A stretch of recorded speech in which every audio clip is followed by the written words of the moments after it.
So it's just us. It's been a while now. I'm just gonna put the my light. That's very true. It wouldn't be a Penance stream without some sort of tech mishap. Alright, so evening Klepto. How you doing?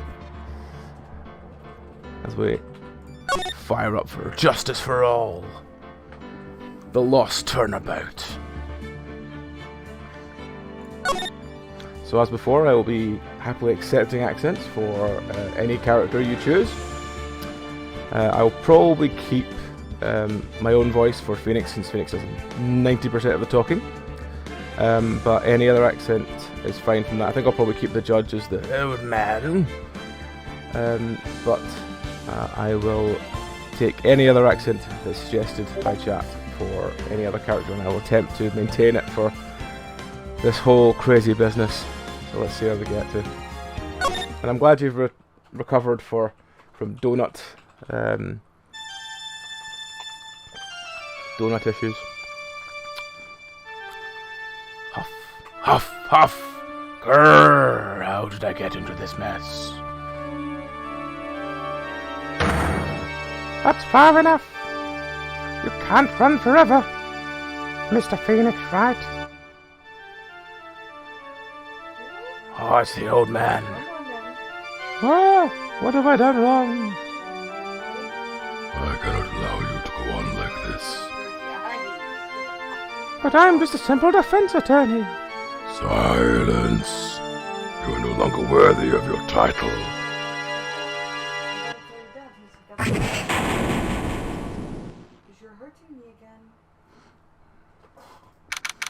September 8th, 9:08 AM. District Court Defense Lobby number 1.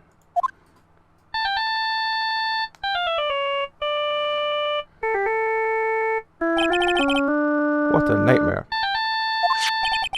I bet this is the ringtone that caused it. Is it just going to carry on until we do anything? Maybe they shouldn't be dozing off right before our trial starts anyway. Beep. Huh? Looks like they hung up. Well, if you don't answer, they're going to hang up. That's how phones work.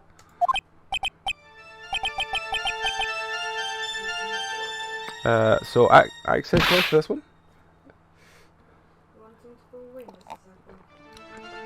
Talk about the close call. I hate to do that to you. It's nothing personal, Mr. Attorney.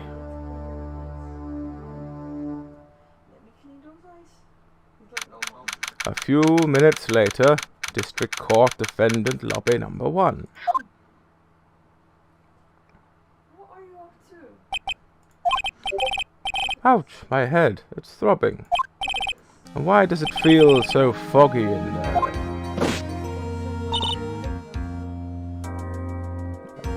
He's always speaking. Right, oh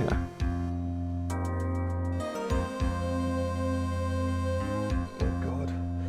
Right, what voice do we give this person?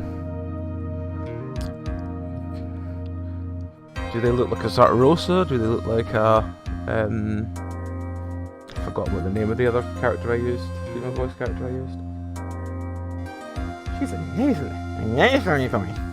I'll try and do this one. I don't know how long it will last. I hate talking like that. Good morning. Good morning. What's wrong? You don't look well. People have the best first thing in the morning. Where's that fighting spirit? Sorry, can you please turn the cheeriness down? My head sort of hurts. What is that?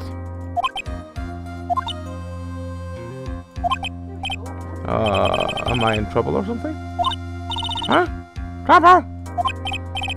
Wait, never mind, you're a policewoman, right? I thought maybe I'd done something wrong. Huh? What are you talking about? I'm the one in trouble. What?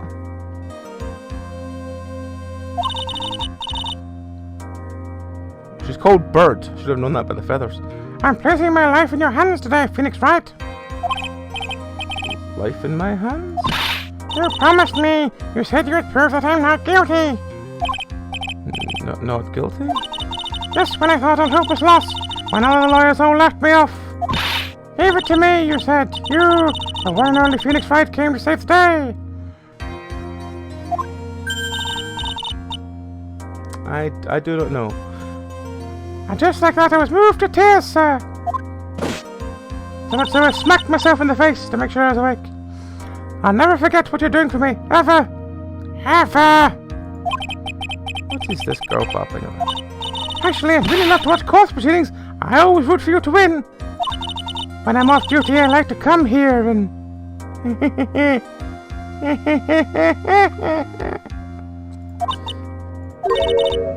What's wrong? You've been acting real strange and you keep staring at me. You're making me kind of nervous, sir. Oh, sorry. So this might sound bad, but... Who are you? What? Mr. Wright, how can you say that? How can you do this to this fragile heart of a girl about to go on trial? You're absolutely horrible. No, I mean, I didn't mean it like that. How is a defense attorney treats his client, sir? I can't believe this. No, it's just, well, I think you have the wrong person. I'm... Yes.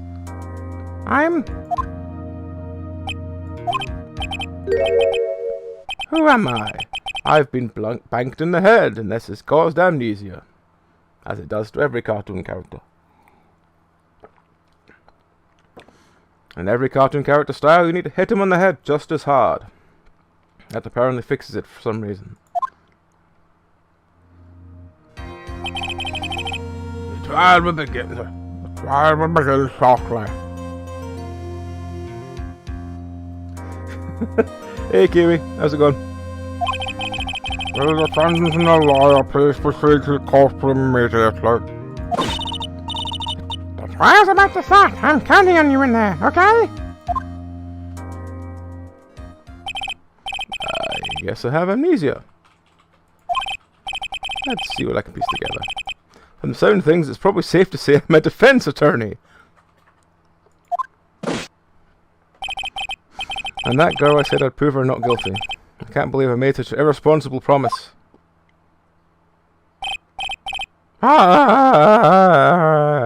Someone, please. Tell me this is just a bad dream. Why do I get the feeling this is one dream I won't be waking up from? I can't do gulp enough to turn up and be heard in the microphone. September 8th, 10 AM, District Court, courtroom number 2. Oh, it's him. That's why we can be. Court is now in session for the trial of Maggie Bird. Oh, I need a voice for the prosecution. Anyone, any suggestions?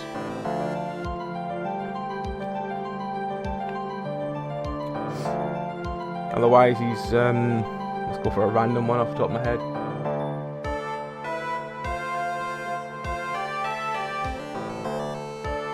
Really? Okay. I guess we'll talk like Whaley. The prosecution is ready, Your Honor.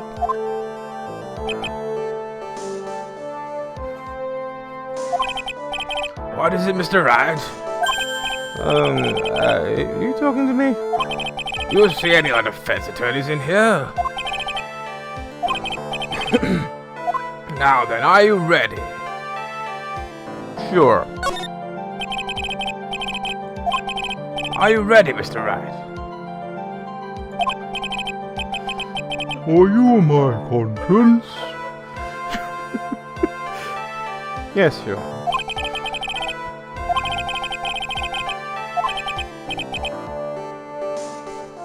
Actually, you see, Your Honor, my memory is kind of... The court will not hear the defense's excuses. Because the defendant is a member of the police, this case is under great scrutiny. Therefore, we must make this trial fair but swift. I believe I told you this before. I hope you're not telling me you've forgotten. Mr. Payne, your opening statement, please. Maybe it's Brother Payne from the Evil Scarecrow. Yes, that's it. Yes, Your Honor. As I'm sure you're well aware, the defendant is accused of killing her lover. What's worse, a lover was a fellow police officer. A policeman? You did what to a policeman? It wasn't me! And besides, Dustin and I, we weren't lovers like that. In any case, the prosecution will prove that guilty party is none other than the defendant. Very well. Mr. Payne, please call your first witness. It's been a while, Mr. Wright. Let's see what you've learned since last time. I won't show you any mercy this time, rookie. Okay. Prosecution calls Detective Dick Gumshoe to the stand. Well, I suppose I've got to keep Gumshoe's accent. Here we go! Don't let me down, Mr. Wright! Nowhere to hide. I'm so dead.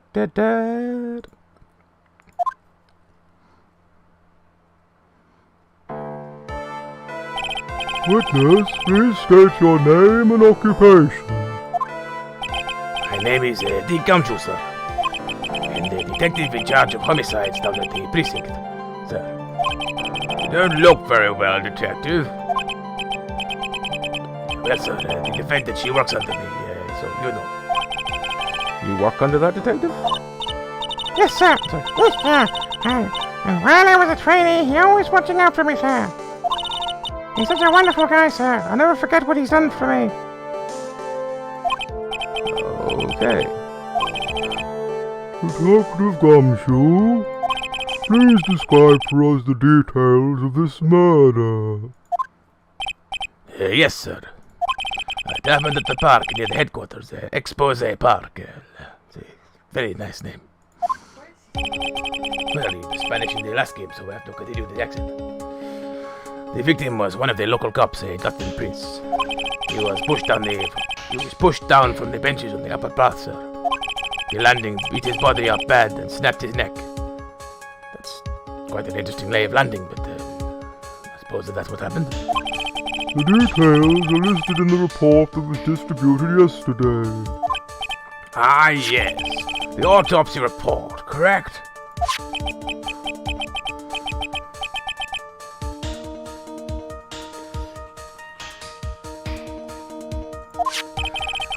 I see everything's in order here. Hey, Shona.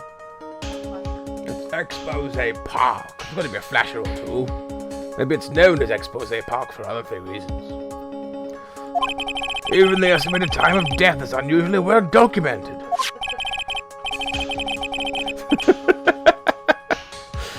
The victim's watch stopped from the impact of the landing, sir. The results of the autopsy confirmed the time of death. If I may, Your Honor, the prosecution would like to submit this photograph. Very well. The court accepts it into evidence. Now, then I recall yesterday's preliminary hearing, a very important piece of evidence was brought to our attention. Yes, Your Honor. Yes, sir. Yes, I guess. Mr. Wright, is your head all right today? A very crucial piece of evidence found under the victim's body. Was there? Have you lost your mind? Well, actually... It's just nerves. Give me a second. What? How can you talk about such an amateur? I thought you were the pro, sir. Alright, sir. I'll help you through this. At a time like this, maybe you want to take a glance at the court record. Court record? Yep. Info about the evidence, people involved in the case are all listed there, sir. You can look at the court record by pressing tab. Let's press tab then. So we've got the phone. We've got Dustin's autopsy report, broken neck, body, all scars and bruises. We've got some broken glasses. Pieces of nearsighted lenses. And we've got a picture. Alright. Cool. Tab, huh? You really know what you're talking about, don't you? Too bad I'm a cop, right? Just think I could totally be a legal aid instead.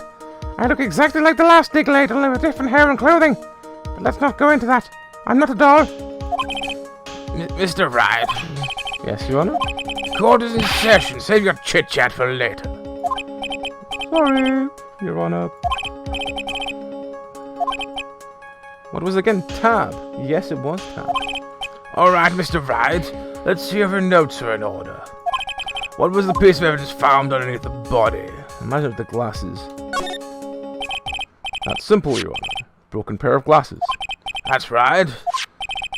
The victim grabbed his killer's glasses as he was being shoved, sir. And he held onto them as he fell.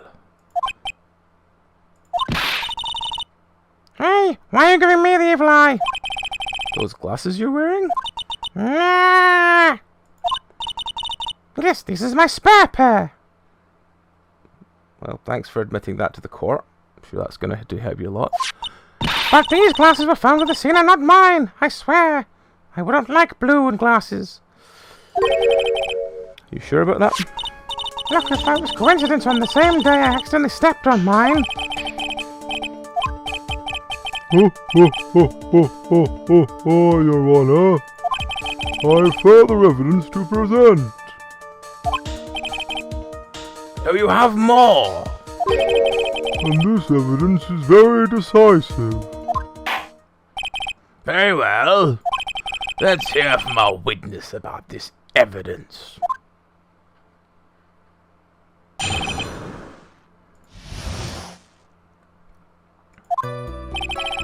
There's something even more incriminating on the glasses under the victim's body, sir.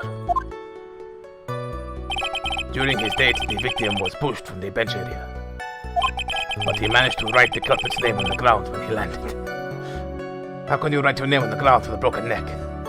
Even I know this is a problem. But no matter. Let's continue with the story. I don't like saying it, but it was clearly the defendant's name, Maggie, sir. He even did those nice joined-up letters that don't look like penises at all. This piece of evidence and the glasses, it's hard to say she's the culprit. This is a picture of the writing, Your Honor. Why, this is... Yes, I can clearly see her name is written there. Her name is clearly written there. Prosecution would like to submit this picture. Understood. The court accepts it into evidence. As if the glasses alone didn't make you look suspicious. The victim even wrote your name clear as day on the ground. But. I already told you, those glasses aren't mine. Hey, cheers, Jeff. Cheers, Jeff. I was trying to throw the accent and I couldn't get my G's and Z's around the right way. I apologize. I know. I couldn't get my accent out of the way there for a second. Right. How do you explain this dying message? It's a conspiracy. I'm not guilty, sir. Mr. Wright, you may cross-examine the witness. Cross-examine? This is it. I'm counting on you. Sure, but what am I supposed to do? What? This isn't like you at all. Normally, this is the big part where you get in the witness' faces.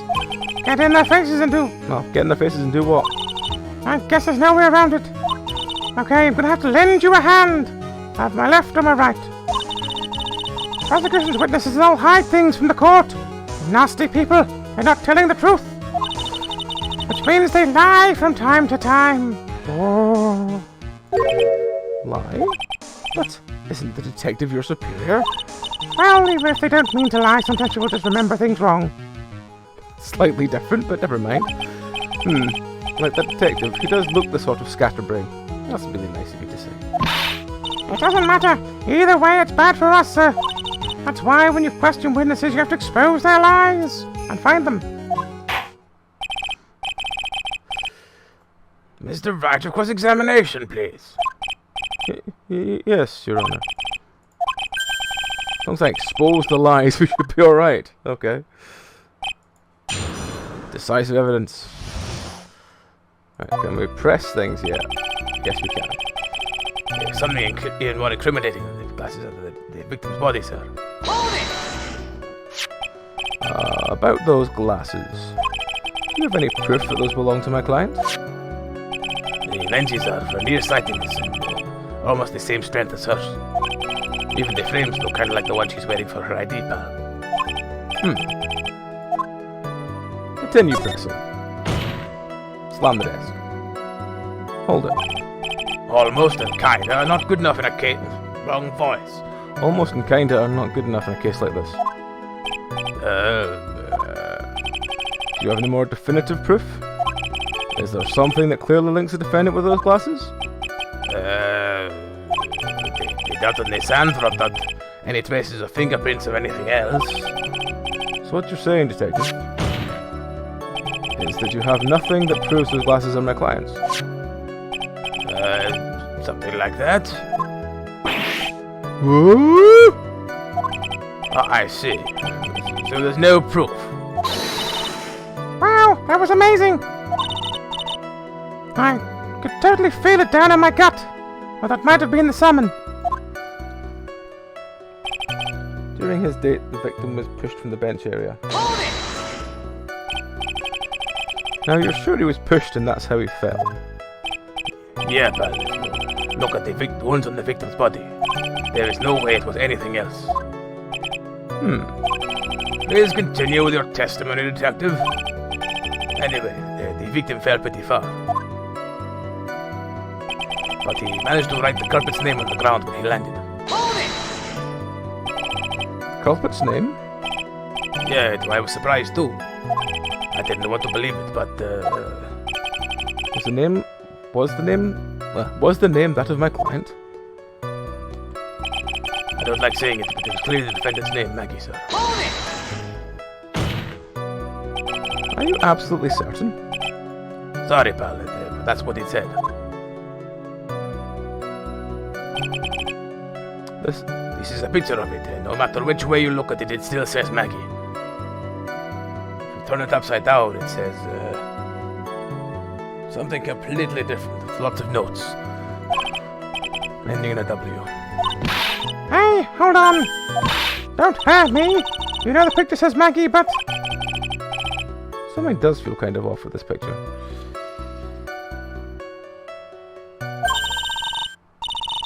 That's how you know you found a contradiction! So hurry up and present some evidence!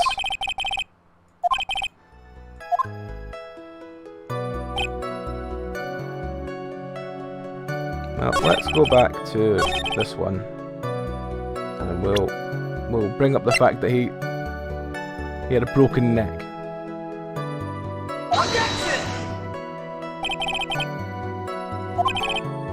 Because you can't write in the sand with a broken neck. Yeah, are they? No. Okay. Well, he doesn't want us to put then.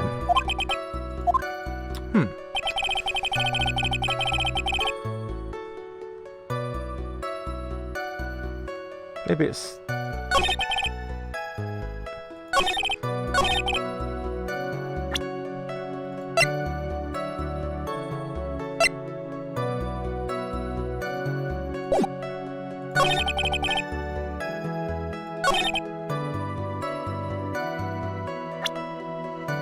Is this one he wants me to use the broken neck one from?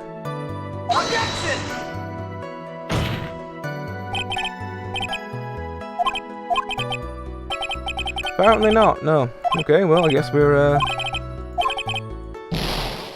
as with the last one, we know when the music stops that it's actually the right kind. Okay.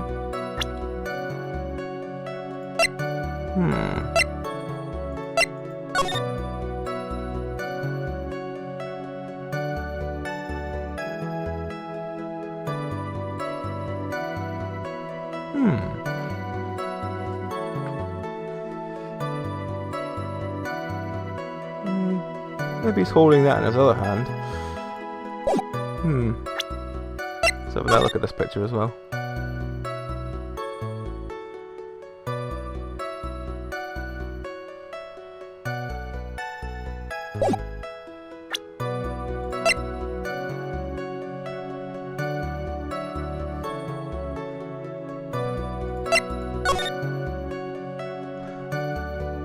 That's not 628, is it? I hate when there's problems in this game and we can't do it. But the writing's not in this picture.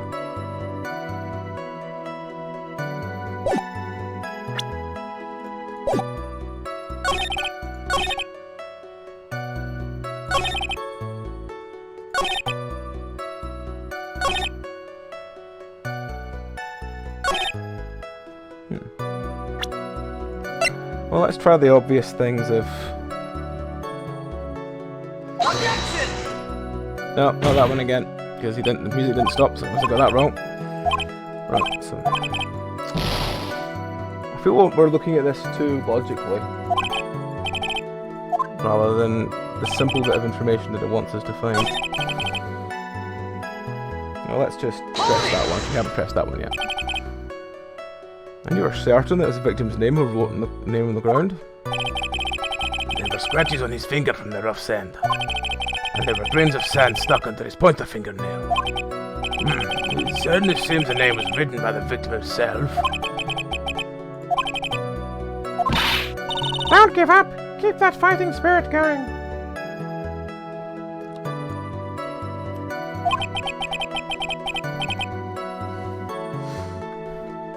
I'm glad you're all pumped up, but... I really want to see your special move, sir! My what? You always look so cool when you present evidence. Present evidence? Oh. Actually, I was thinking about that. Yes, the great Phoenix Wright is back. Oh, that's right. Huh? I heard that lately you can present not only evidence, but people's profiles as well. What the fuck is this? It sure makes things a bit more complicated, so be careful, sir. People's profiles? Wait, what? Oh.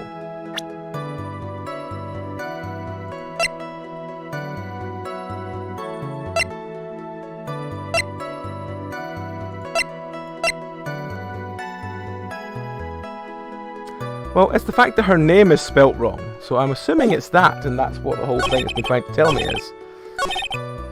Right, so let's present her profile because her name is spelt wrong. Objection!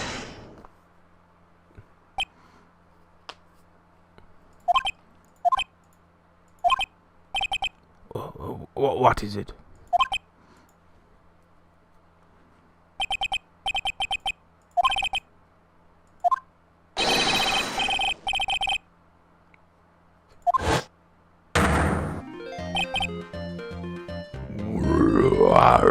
What a rush. Detective Gumshoe, You talking to me, pal? please state the defendant's name for me. What are you trying to prove in this futile exercise, Mr. Wright? You'll see, it's a very crucial line of questioning. Actually, Mr. Payne, you can answer. Defendant's name, if you please. What? Where's this ridiculous question coming from?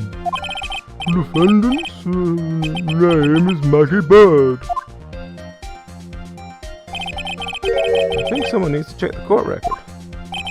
What? It says right here that it's Maggie Bird. Ah! It looks like the bird caught the cat napping. What?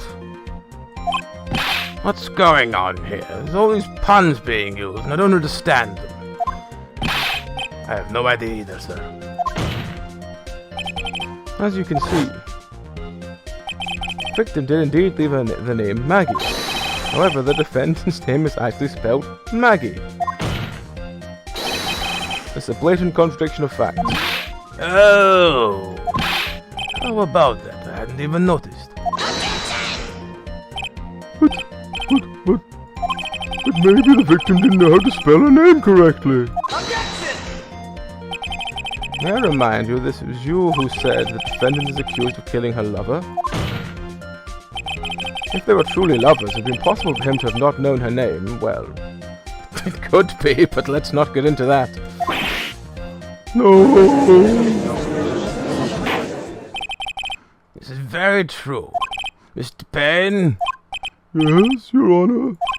Are you absolutely certain the defendant and the victim, Dustin Prince, Sorry. were in fact lovers? Yes, I'm quite certain, Your Honor. They were a well-known couple in the police force. Detective Gumshoe, please justify for the court relationship between the victim and the defendant. Yes, sir. I was just thinking of that as well, Klepto, yes. Officer Prince and Officer Bird had been going out for about half a year. It sounded like they were even talking about marriage after half a year. Go figure. The day of the incident just happened to be the victim's birthday, sir. Officer Bird had gotten Officer Prince a present. It was flying lessons. Ha ha! See what I did there? It was something she had bought over 2 months ago. I should know, because she came to me to ask what she should get for him. Oh, those two definitely sound that they were close. Yes, yes. Nevertheless, tragedy struck. Yes, I see. You may cross-examine the witness, Mr. Wright.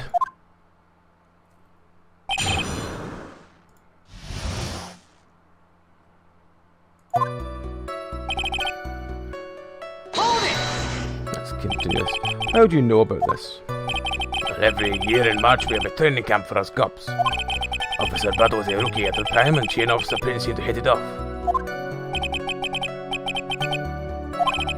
Actually, I was supposed to go too, but I couldn't pay the deposit for the trip, so I didn't. If only I had gone on that trip. What is it? Oh, nothing, sir, nothing. Anyway. Sounded like they were even talking about marriage. Marriage? Wasn't the victim 8 years older than her? What? You're saying a guy's going to marry someone his same age, pal?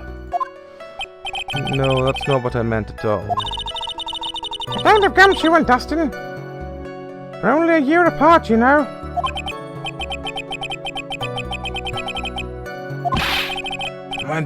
Mind your own business, pal.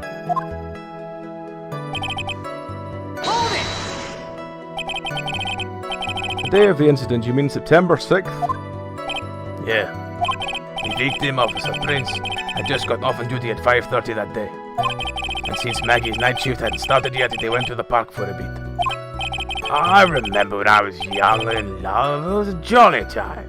This does actually fit the voice very well.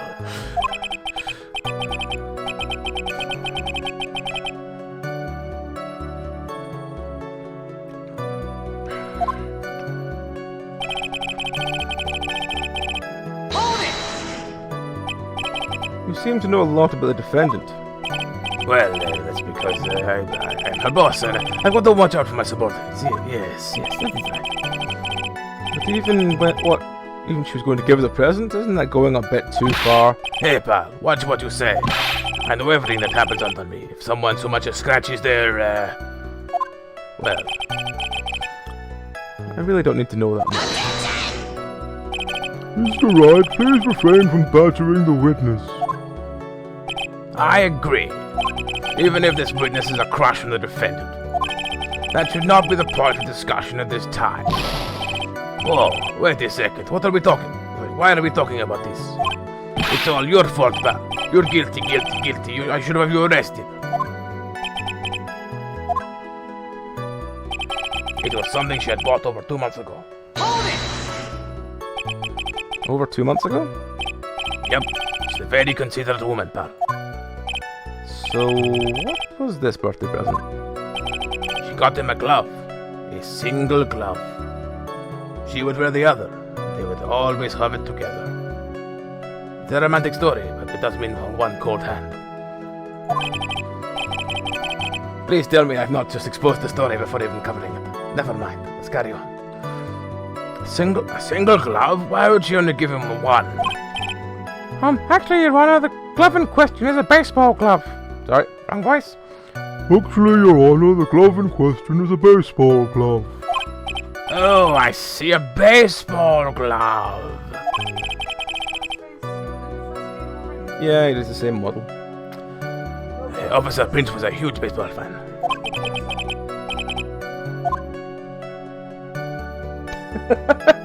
Oh. Just now, I believe you said the present was something she had bought over 2 months ago. Yeah. Are you saying she bought a glove at the store that far in advance? Nah, nothing like that, pal. Then what is it like? She ordered it. It's custom made. Custom made? The glove was custom made? Yep, that's what I said. So the glove was custom made. Are we all just gonna go around saying custom made? Mr. Payne, will you say custom made as well? Your Honor, I really don't see how this glove is related to this case, and I'm not saying the words custom made. Oh, damn it. Yes. You see, there's very little relevance. What do you think, Mr. Wright? You think this glove is really relevant to the case? Sure, of course it's relevant. Of course it's relevant. That glove is the key to this whole case. Yes, bluffing to the max. Now this is the Mr. Wright I know. I'm so happy you're back, sir. I was wondering how long it'd take. This is great. Pressing people. I feel like I've done this before. After I've used to scream information to the most tight-lipped people. Very well, if you're that convinced, let's hear some more about the matter. Well, actually, I brought the glove with me today. And? Why didn't you say so earlier? Hurry up and show the glove to the court. Well, I didn't think it had anything to do with this case. Anyway, it looks like a bunch of bananas that you put your hand in, you know. Everyone loves bananas, right? It's rather yellow, isn't it? It's in Pikachu colors. It's got the little red cheeks.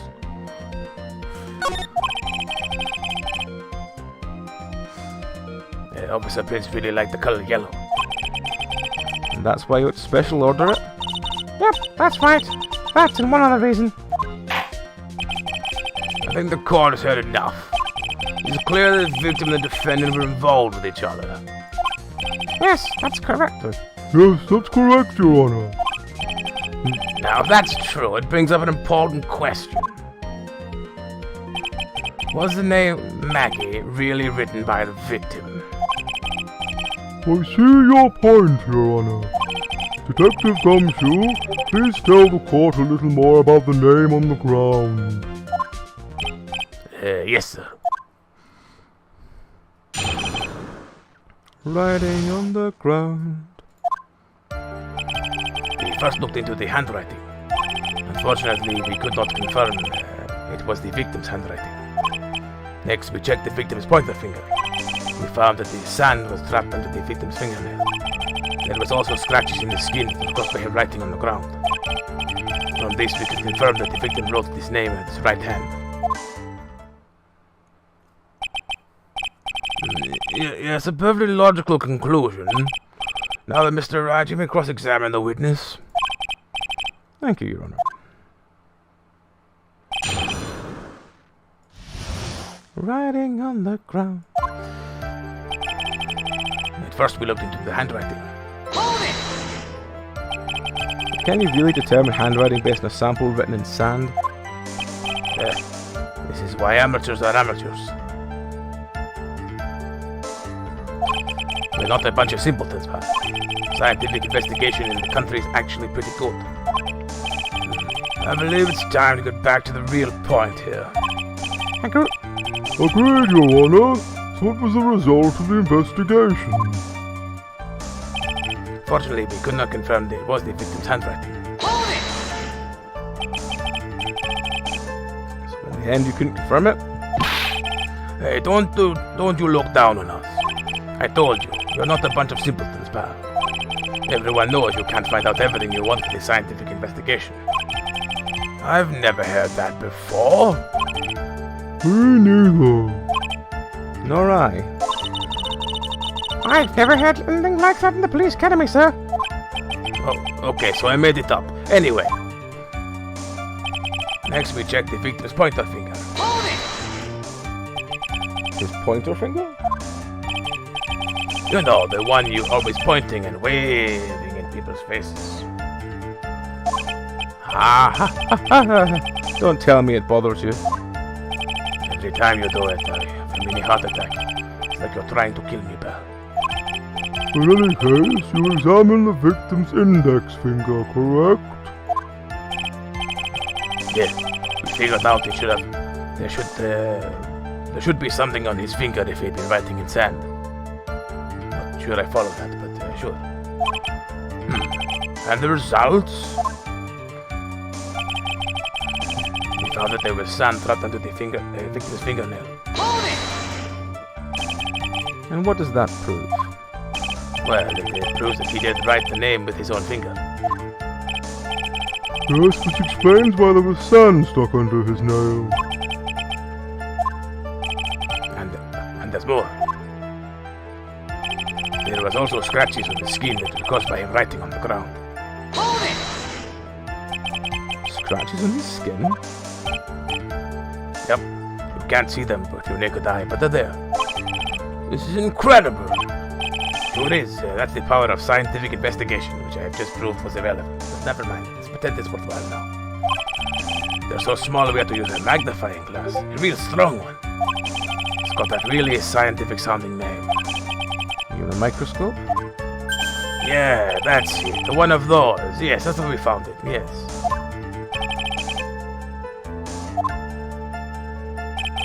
At least we could confirm the victim wrote the name with his right hand. You're absolutely sure? I believe in the power of science, even though I debunked it 5 minutes ago.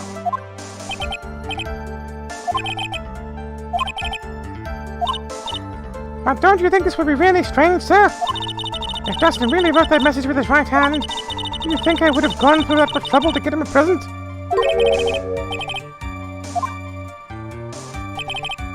Well, let's look at the present properly then with tab. There's a right hand. Can we look at it? No, we can't look at it.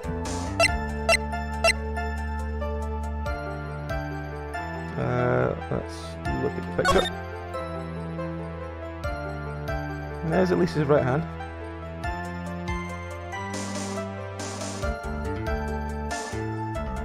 Yeah, you catch with your non-dominant hand, don't you? Or is that me pretending I know anything about this from being ambidextrous and not realizing what the world does?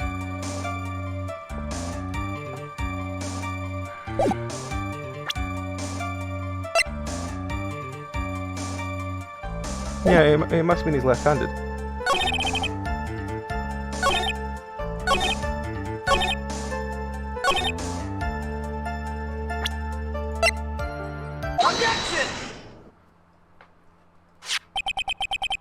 Detective Gumshoe, take a look at this. That's the glove, right? Could you tell the court what's special about this glove? I'd say special. I've never really thought about it, but it's really yellow. Yes, that's about it. Yes, it's really yellow, but that's only one of its qualities. Huh? There's another reason why it's special. And what would that be? It's very simple. This glove is made for a left-handed person. Left-handed? Why, you're absolutely right. I mean left. Where are we? This glove is made to be worn in the right hand. That's why it had to be custom made. I have never seen a bright yellow left-handed glove for sale, have you? No. So, Detective, which hand did the victim use to write the name with again? That's easy. Look, it's obvious from this picture it was his... Wait a second. Don't forget that the victim was left-handed. Ah. This is that. I mean, Overruled. Mr. Wright, I would like to know what your line of reasoning proves.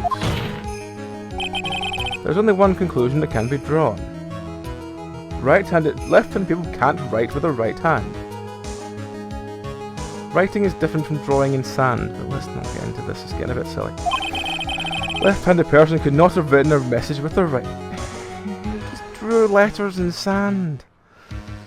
Okay, a left-handed person could not have written a message with right hand. Therefore, the person who wrote the name Maggie could not have been the victim.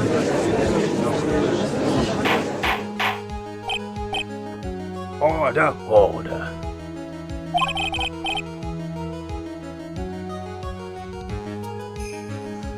When you think about it that way, then yes. It was not possible the victim... The name was written by the victim himself. Then that means Maggie is, No, it's not possible. Mr. Payne. Yes, Your Honor. The evidence the prosecution has presented has failed to prove the defendant's guilt. In fact, I believe you have proven her to be innocent. No. All right, you did it, Mr. Wright. Phew, I can feel I can breathe again. It seems that we have reached a conclusion. You did a fine job once again, Mr. Wright. Me, Your Honor? Thank you. Hey, you got complimented by the judge again. That's really good. I can see why you can't give up being a lawyer, sir.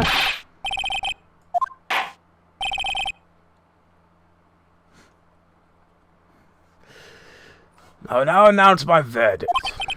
The court finds the defendant, Maggie Bird. No, not yet. I mean, please give me a few more minutes, Your Honor.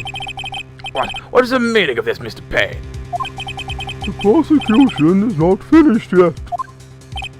What? What do you mean? We would like to call our next witness to the stand. What? And what did this witness, witness?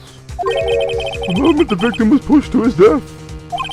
But what's more, he saw the very face of the culprit. What the heck? Order in court. I believe a recess is in order, afterward we will hear from this new witness.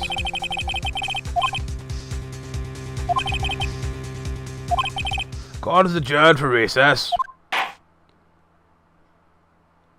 To be continued. Well, it's our first save point anyway.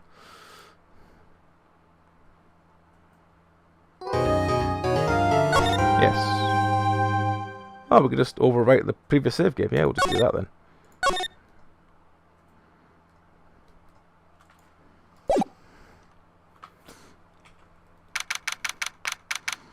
September 8th, 11:43. Defendant Lobby 1.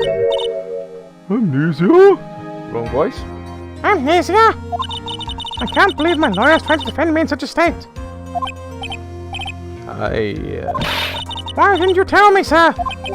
I'm sorry, I didn't mean to... You did mention it to her earlier. Anyway, never mind. Oh, I know what to do. I'll hit you in the head again and you'll get your memory back.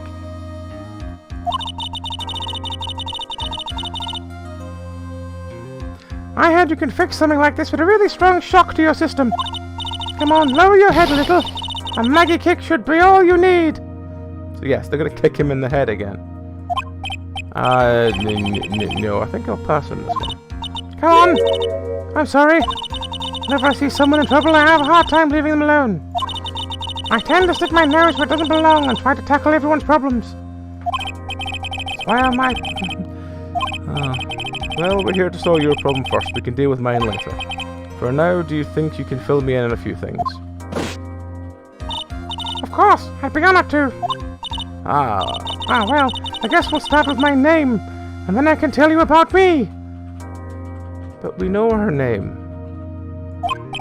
No, that's okay, really. I think I know you and your name pretty well by now. I was wondering if you could help me figure out a few things about myself. So my name is Phoenix Wright. That's a weird name. This is serious. You really don't remember. I'll tell you what, sir. You can have this back. Maybe it'll help. This is a business card? I got this from you. It's my most prized possession. You can borrow it for now, but please give it back, okay? Oh, okay. The number's on the back. Oh, that's your cell phone number.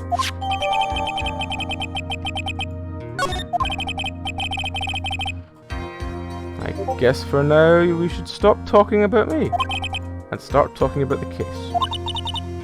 In this case? Yup. If anything else would be helpful for me to know. What can I tell you? I can't think of anything other than the incident with the cell phone. But, Cell phone? yeah, your eyes lit up when we talked about it at the detention center, sir. Hurry up and tell me. This might be very important. Okay, Roger. Okay, Roger. It was on the day of the crime just before 6 p.m. I picked up a lost cell phone while on a walk with Dustin.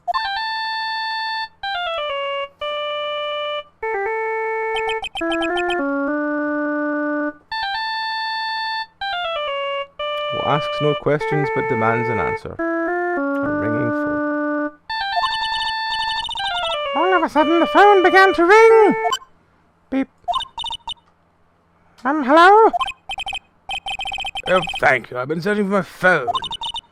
Is this yours? Oh, I'm glad you called. We can meet up and I can give you this back. I'll be right there. I'm sorry I didn't catch your name. You can call me Maggie. That's probably where they got the name from, then. We agreed to meet up at 6 p.m. Dustin and I waited for the person to show up, but they never did. Where was this phone you found now? I gave it to you yesterday. Huh, to me? You mean this? Do you think it has anything to do with the murder? I don't really know, but if my eyes lit up...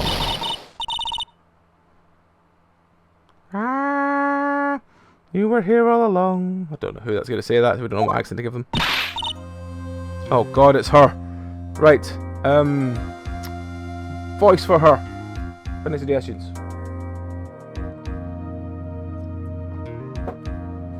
Oh, my top my just up. Anyone got a suggestion for this accent?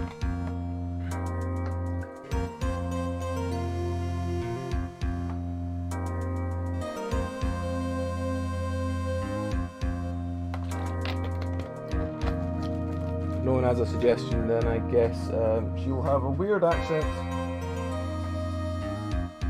Debating giving her the Donny Pockets voice. You're so mean. Well, she's gonna have the Donny Pockets voice now. A shrill one, oh god. No, she's getting Donny Pockets. I called you 1,000,000 times, but you wouldn't pick up. When I went to check a courtroom, everyone had already left. Who in the heck is this? Let me guess, I'm supposed to know this girl too. Hey, good morning, Maggie. And a good morning to you too, Mayor. So, how's it going? Is there a word for worse than abysmal? What? Oh, and what if I said, I'm going back to Detective, I didn't do that. And what if I said everything would be fine? I'm kind of rolling accents now, I need to lock it down more. Hey, it's me, Donny Pocket, so let's talk like this. Oh, and what if I said everything would be fine? That's right, it's Mayor to the rescue with the ultra-decisive, super important evidence. Here you are, Nick, the thing you wanted me to bring. Huh? Oh, thanks. There's about 20 people's names and phone numbers written on it. It was kinda tough, but I managed to dig up some dirt. It looks like these guys are up to no good. No good, as in... There's a group of con artists the police are currently investigating. I think these guys are members of that group. Names list. Why would a group of con artists pop up in a case like this? Don't look at me. Where'd you get this list from in the first place? What? You don't remember, Nick? You're the one who asked me to look this up yesterday. Oh, is that right? These numbers were in the memory of that phone Maggie found. So that's where they're from. You're awfully forgetful these days, Nick. I hope I never get forgetful old prune like you. Mayor, actually Mr. Wright is... Mr. Wright, recess is over. Please bring the defendant and return to the courtroom immediately. Oh, oops, guess you'll have to get going. We can talk about you being old later, Nick. Wish us luck.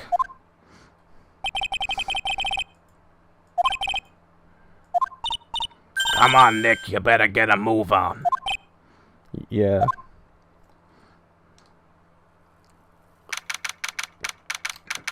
There's going to be a lot of accent bleed in a couple of hours, I'm just warning you all now.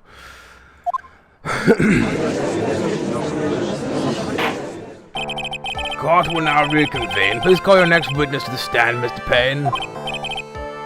Yes, Your Honor. But before I do, if I may say a few words, I've written a poem. What is it, Mr. Payne? It's about the next witness.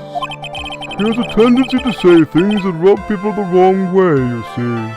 See if that's his bloody friend that just is useless. I'm going to be like, for fuck's sake, him again. Or else the court might be a little lenient on it. Or if there's a guy with a megaphone, I'm going to kill them. There's no need to give a preface. Just hurry up and call your witness, please. Yes, Your Honor. Prosecution calls his next witness a drifter who is talking or taking a walk in the park on the day of the murder.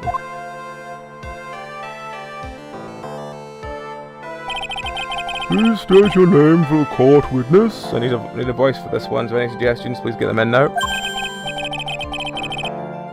It looks like it should be something flamboyant, but I don't know if I've got a flamboyant voice in me. Do I have a flamboyant voice? Let's have a think. Do I have any voices that are flamboyant now?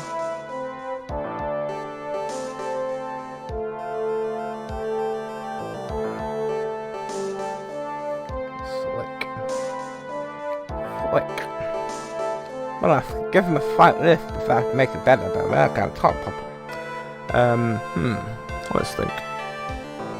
What voice should we give this one? How many voices I've not done yet? Oh, I can make him sound West Country. You can do that. You know, that would make him sound very important, very out of place, though. Alright, well, like everything else, fuck it, we're going with that. Before I do, I'd like to clarify a little something. Oh, alright, go ahead. Just to know, you introduced my wonderful self of a court, correct? Perhaps as a drifter who's taking a walk, and I didn't really take no wank at all. Not at all, no, it's walk. With an L, not an N, no, not at all. Did I? But I won't stand for that. Now you've tinted the court's eyes and coloured me wrongly. Sure, I'm supposed to call you a university student, but I'm going to be talking lots and unable to keep up with it, so I'm just going to look at something else. Oh, there's something nice over there. Yes, I understand. I'm very sorry. I'll be very careful from now on. What is he, a human chatterbox? I have to question him.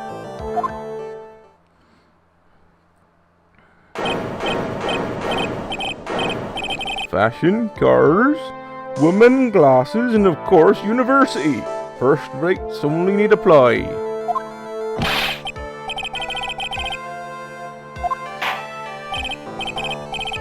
That's enough. Your name, witness.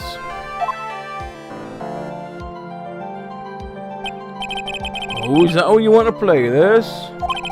Using your power and influence to keep young people down? I see how you work now.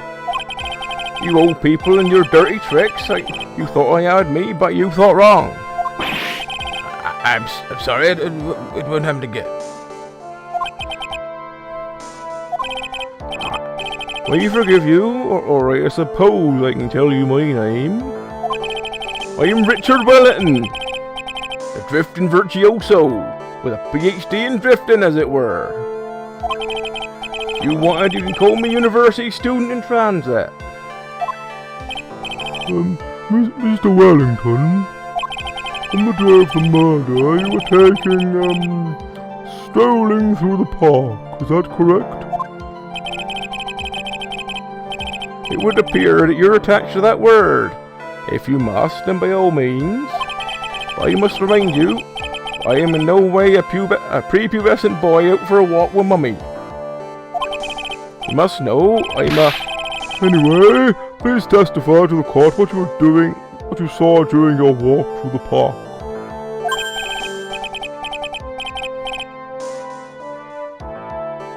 So you said it again, taking a walk. You know, you... What you witnessed will do, Mr. Wellington. What I saw that day. What I saw that day did I see I saw now. Let me tell you. I was at the park all afternoon, deep in thought about my life situation. I don't remember the time all that well, but I do believe it was past 6 PM. All of a sudden, a police officer falls from above right before my eyes. Without a thought, I looked up and there met the eyes of a charming young lady. Of course, I remember her sweet face. It was that pretty defendant there. The only other thing I saw was a banana that fell the police officer. That certainly was a decisive testimony. Decisive? Nick, did you hear what he just said? Yeah. That's all you have to say? How can you be so calm? Maybe it's because I believe in my client. You mean Maggie? Yes, and if she really is innocent, then that can only mean one thing. That guy is lying. You may now question the witness, Mr. Wright.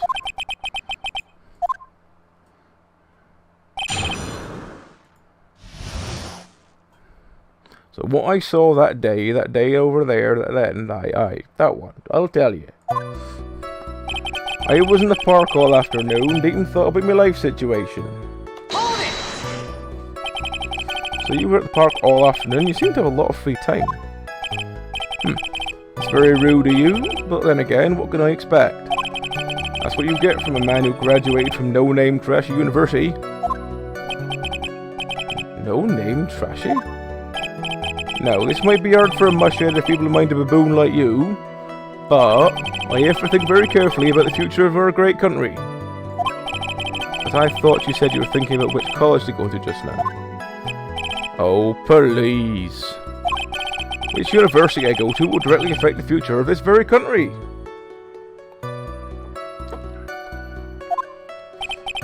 That arrogant little snot. I don't remember all that well, but I do remember it being past 6 PM. How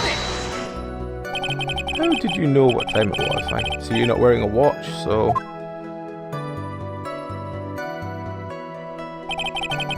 Is that the best you can do?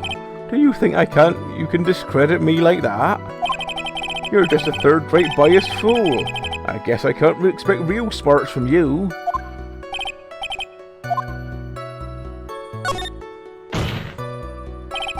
Answer the question. How did you know what the time was?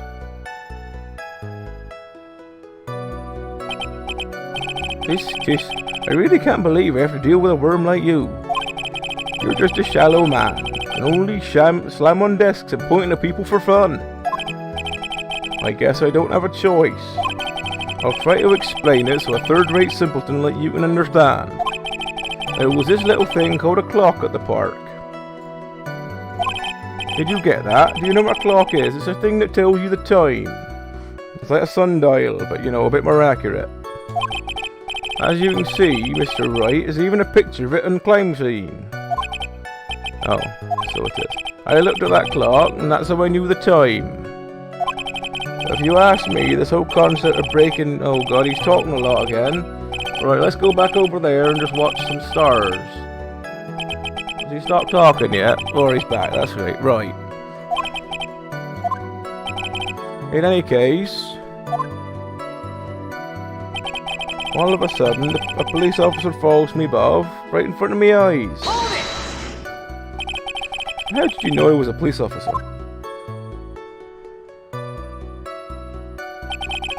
You obviously have no idea how powerful my deductive reasoning skills are. At one glance, I could tell just kind of occupation he held. Should he do it yourself? Well, God, he's doing it again. I can't keep up with all this. Alright, there he stopped. Oh, and I suppose it's because he was wearing an officer's uniform. Wow, that's pretty impressive. Hey, Nick, do you think they figured out what... Do you think he's figured out what I do?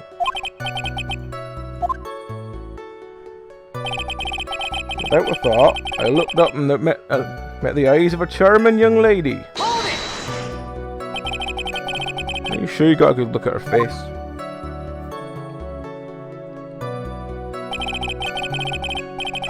Animals have a thing called an eye, Mr. Wright. They use this eye to see things. In the case of humans, we have two of them. Yes, even you. Although you might have a third if you're into all that spiritualism stuff. I don't care if you have them or not. Did you or did you not get a clear look at her face? It's what the witness saw. That's what the witness was just about to get to. I would like to request that Mr. Wright not use such a loud voice during questioning. Sustained, Mr. Wright, please refrain from raising your voice in court.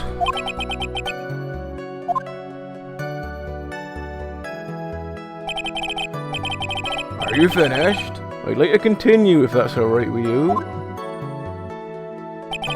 Of course, I remember her sweet face. It was that of that pretty defendant there.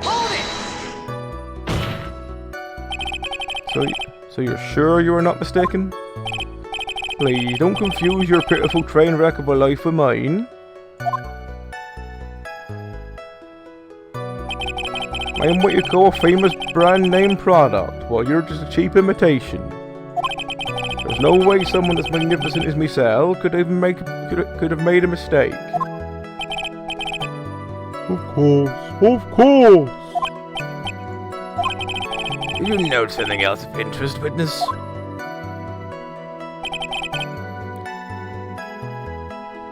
The only other thing I saw was the banana that fell from the police officer. That fell with the police officer that made. The banana? Well, he was actually more just one, more like a bunch of bananas. Now, what would a bunch of bananas be doing there?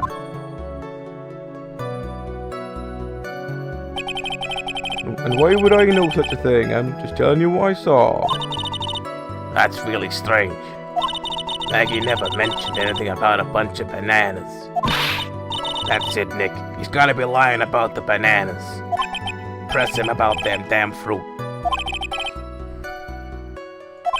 And what if it's not a lie? Well, maybe he thought he was seeing one thing and it was something else. Which means if we could somehow show he's lying... Yeah, that's exactly what we need to do. Is everything okay, Nick? Well, the bananas is the glove. Let's have a look at the crime scene picture. I'm sure the time wasn't 6. It was 7 o'clock on that picture. Okay, well, that's at least something.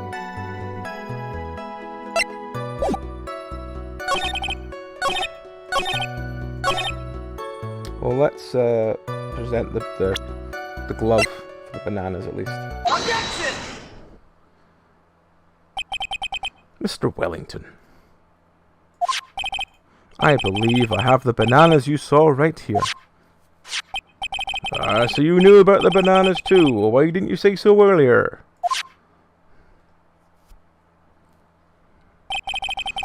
And don't you think you can use this as a way to pull more information out of me? My mind's a steel trap.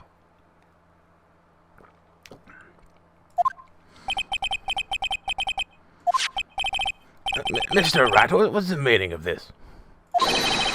Isn't that the baseball glove? Huh?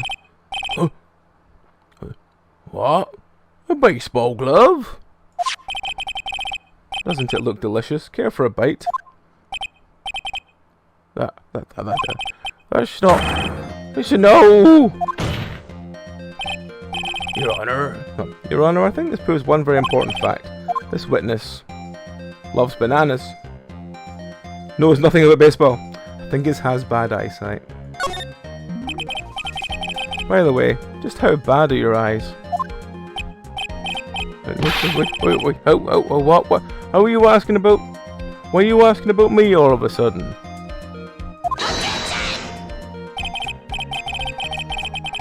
Your Honor, it was a simple mistake. A glove for a bunch of bananas. No, I don't think so. Objection overruled. You're one of those people. Yeah, you know what you know what I mean? You're like those people who refuse to accept Galileo and summon Earth, and I'm going to talk a lot and things, but not really track it. Oh, exam the desk, we're back in. That's why I asked you how bad your eyesight is. They're both 20 to 100. I suppose you're going to tell me that's terrible, right? Why are you not wearing your glasses today, then? It's cold in here, I'm chittering. It's because I lost them recently, you see. Of course, I was planning to get a new pair made right away. But you know, my glasses are no ordinary glasses, so replace them. How about when you witnessed the crime? Were you wearing your glasses then? Did he just choke himself? Okay, well... How about it, witness? You're an unrelenting evil man. You're like those people that reject... Oh god, I'm talking again. Well, why do you do this? I'm gonna have a drink. Which boils down to you were not wearing the glasses at the time. Therefore, into the woman at the crime scene and that of the defendant cannot be proven by the same by this witness. But the height difference was only 9 feet. It's very possible for him to see the face of the culprit standing on the upper path. Witness, please be more accurate in your testimony. Remember, a person's life is at stake. Yes, Your Honor. Now then, please continue with your testimony. Please tell the court what happened next in the moment after you witnessed the crime.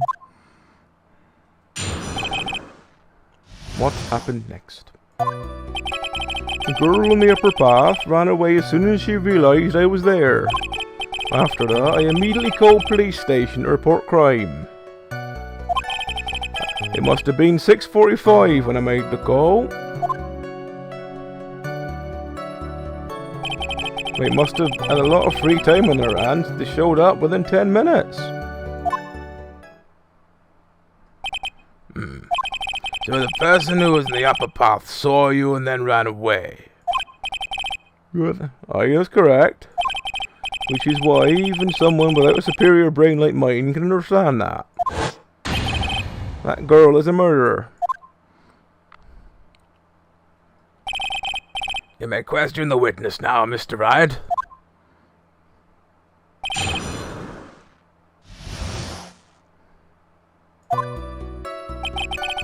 Girl on the upper path ran away as soon as she realised I was there. She ran away, just like that? Aye, she did that. She saw me and flew the nest, that guilty bird she is. Oh, I'm sorry, was that pun too hard for someone who only got a third-rate education? It was a pretty terrible pun. Really hated it. It's not really a pun, either.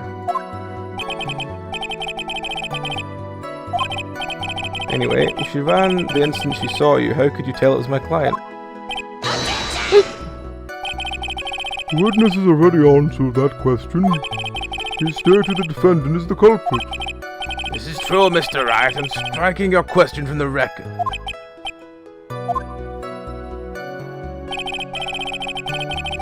After that, I immediately called police station to report a crime. Immediately? As in immediately, you know. I mean, sure, a minute might have elapsed before I did, but that's the duty of every good citizen. Or do they not teach you that in your pitiful skull.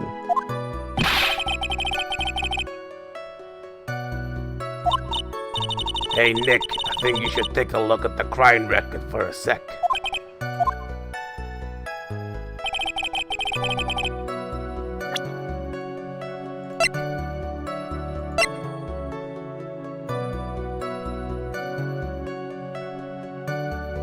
Yeah.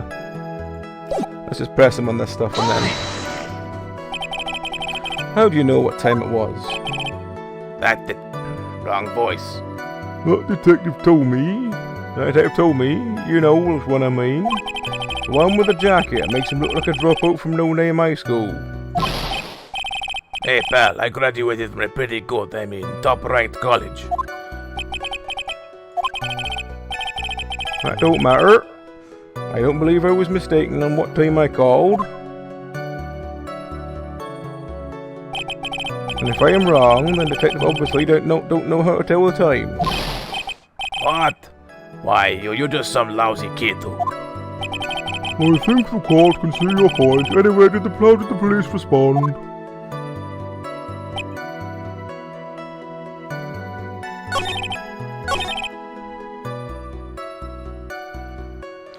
This one or this one? It's probably this one because it's got a...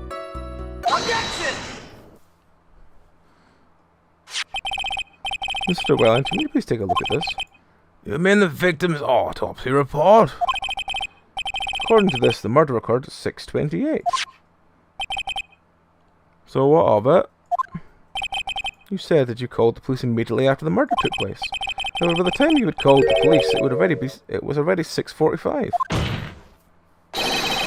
There is clearly a 15-minute gap here. Do you deny it? Ah! I think the court would like to hear what you were doing during this 15-minute gap. Grrr. The witness was in shock at the time after witnessing a terrible murder. It's only to be expected he would be a little dazed. 15 minutes is hardly what I call a little days. Oh! Mr. Wellington, Yes? explain yourself. What were you doing during those 15 minutes? Answer the question. Telephone, I mean... Spit it out. I was searching for a phone booth. A phone booth? You mean you don't have a cell phone? I have one. My daughter used it. Tries to teach me, but I still don't understand text messages. You and your questions, as if you're trying to open all the layers of a Matrushka doll. It took me a minute to remember what that word is, but it is Matrushka doll. You must think you're really something special. Witness? I lost my cell phone. There, are you happy? You lost it? Unbelievable. You use your glasses and your cell phone. You must have a very scattered brain when it comes to your belongings. What? Are you saying that first-rate people are never allowed to lose things? Haven't you ever heard of old geniuses in the stoves going again? Well, you know, I'll take a drink and ignore them. Enough.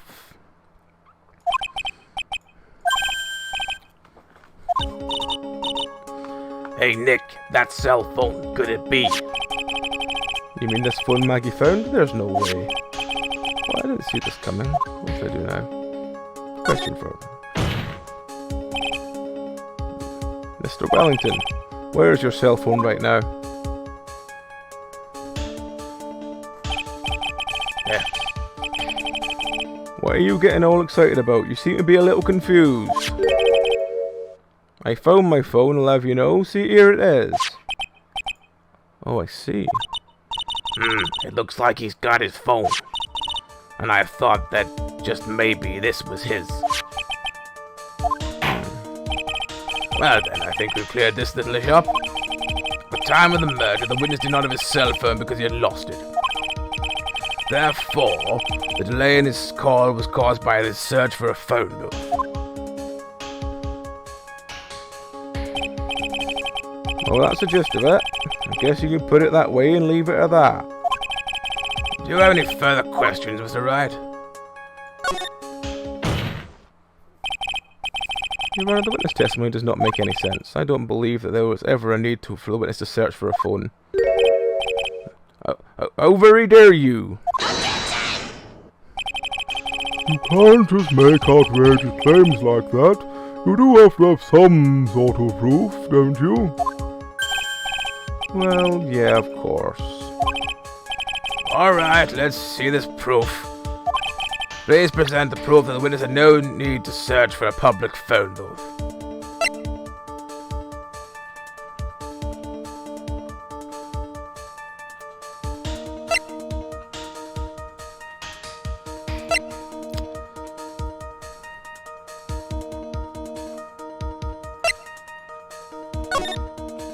That's not that one.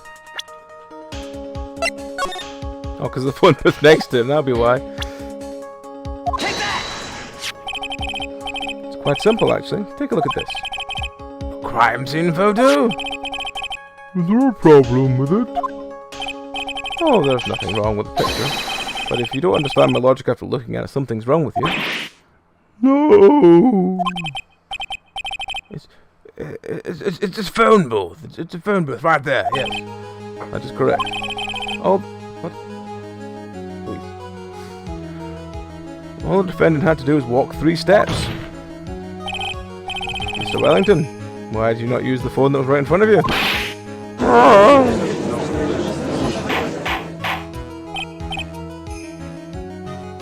Order. What does this reporting a crime a little late prove for the defense?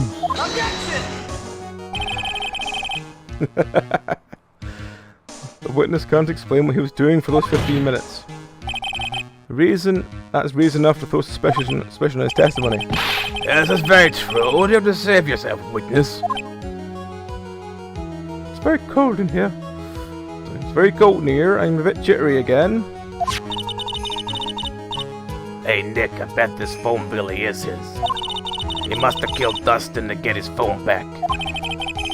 But Maggie said she was going to return it to him. There's no reason for him to kill for it. On top of that, we still found the phone she found anyway.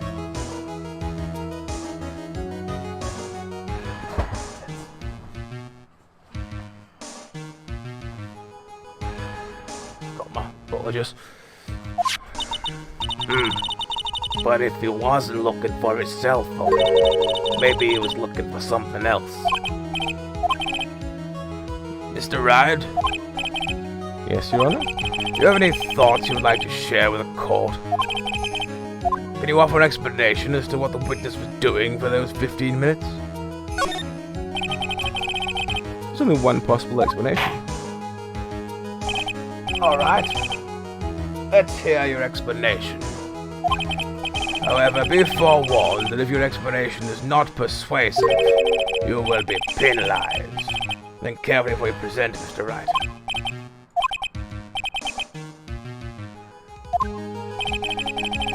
Please present one piece of evidence to the court that answers the following. Why didn't the witness call the police right away?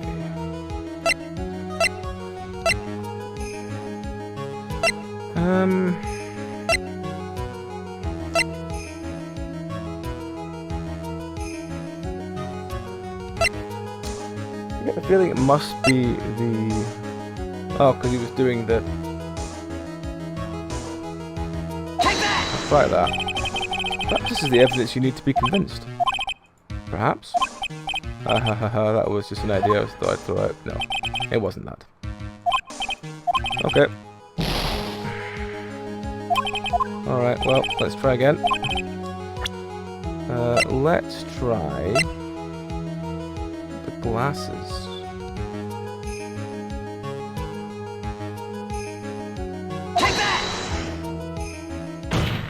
Oh, we've done the slamming. That's about everything. Mr. Wellington. Well, you don't do that. You almost gave me a heart attack.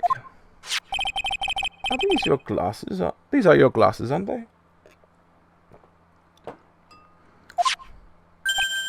Ah, where'd you find them? Ah. I believe the court all heard what you just confessed to.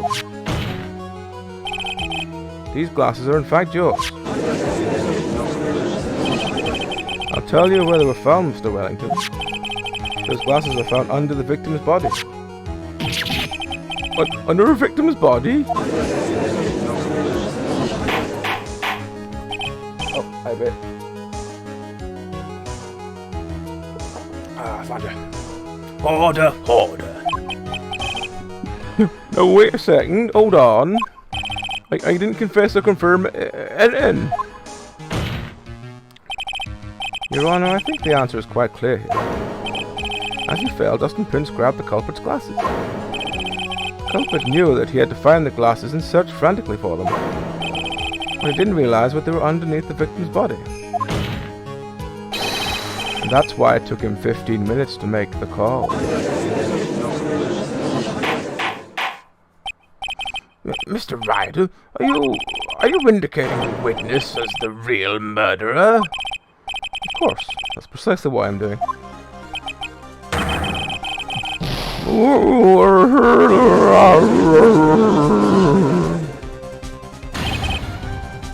I know him. He's the real murderer. Hey, did you figure it out, Nick? More or less. Turns out his cell phone was the key to this case after all. Anyway, now's our chance to deep six this guy. I'll sink him in one shot. Yeah, you do that, Nick. This was so exciting watching you work again.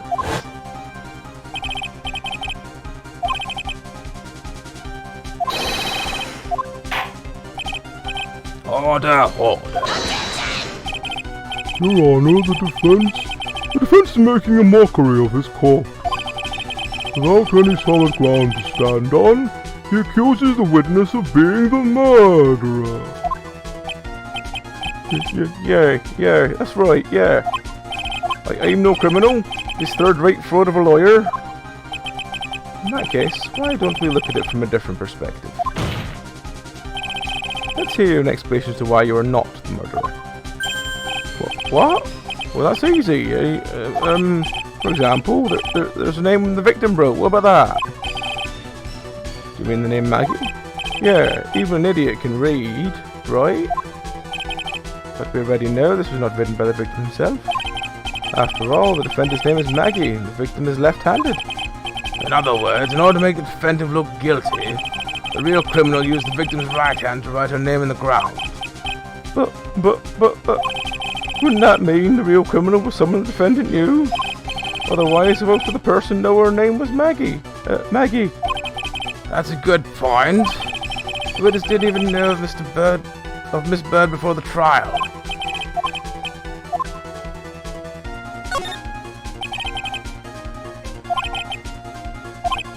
Now, will the defense please present its case? How could the witness have known the defendant's name?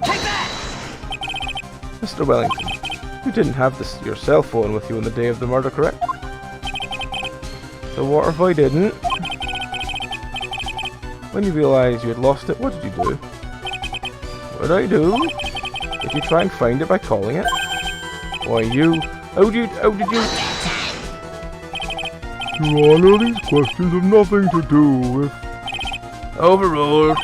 Mr. Wright, where are you going with this line of questioning? Do you think there was some relation between the witness's cell phone and the murder? I do, Your Honor. On the day of the murder, Maggie Bird picked up the lost phone in the park. And she also received a phone call from the owner of the phone.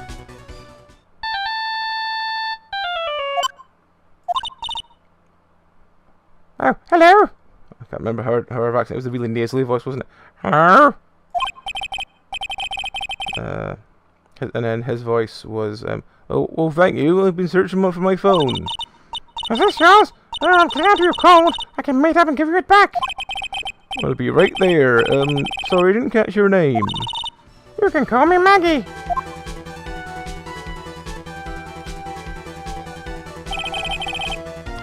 That was when you learned her name was Maggie. But you made one fatal mistake. You spelt it normally. Fatal mistake? The client's name is Maggie, but the name of the ground was written Maggie. This is a mistake that could only occur if you knew if you only knew how her name sounded.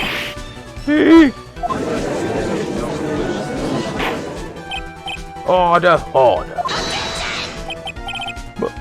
But Your Honor. I was like, what, Your Honor? The witness has no motive.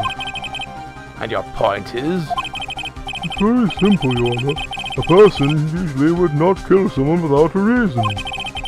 Mr. Wellington has no reason to kill anyone. Is there no wrong accent again? That's absolutely correct. That's absolutely correct. I don't have a motive. Mr. Wright, Your Honor, can you explain what motive this witness could have had? it's very simple, Your Honor.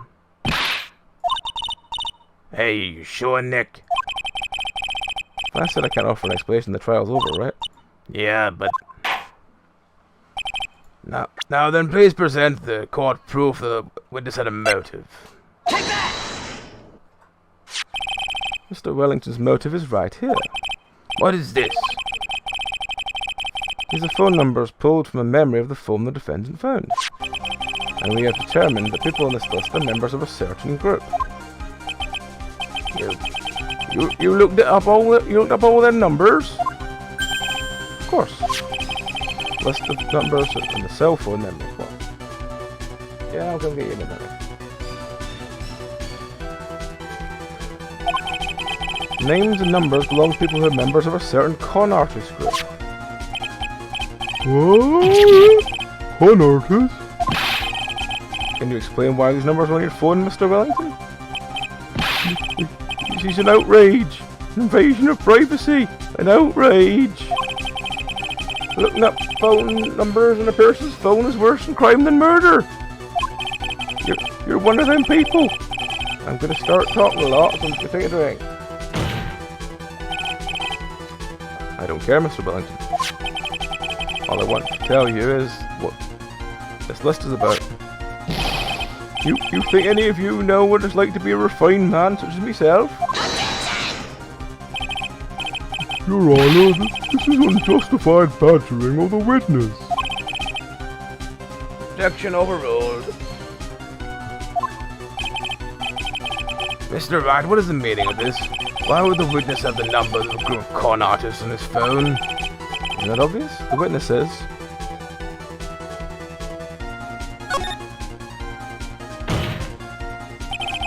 Mr. Wellington is a member of this very group. No! All of your friends' phone numbers are stored right here on the phone. If anyone were to look into these phone numbers, it would all be over for you. This is why you had to kill. No! This is too much! It does make quite a bit of sense. Well, Mr. Wellington, would you care to explain? That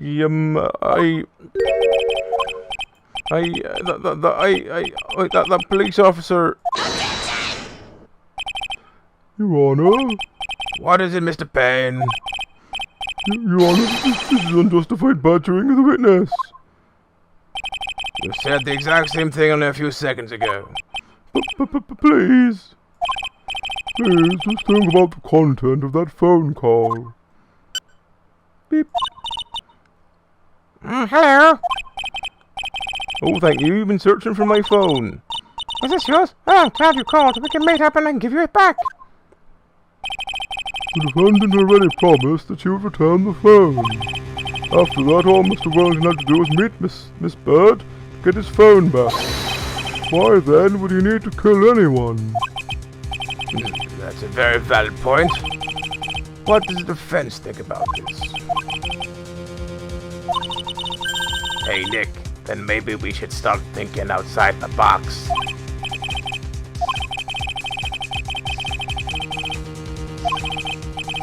Your thoughts, Mr. Wright? Well, I don't think Mr. Wellington went to pick up his phone in a very friendly manner. But he was promised his phone, so why would he have been unfriendly to the defendant? I think he must have seen something he didn't agree with him when he got there. Well, Mr. Wright, What was this something that didn't agree with the witness? Probably the police uniform.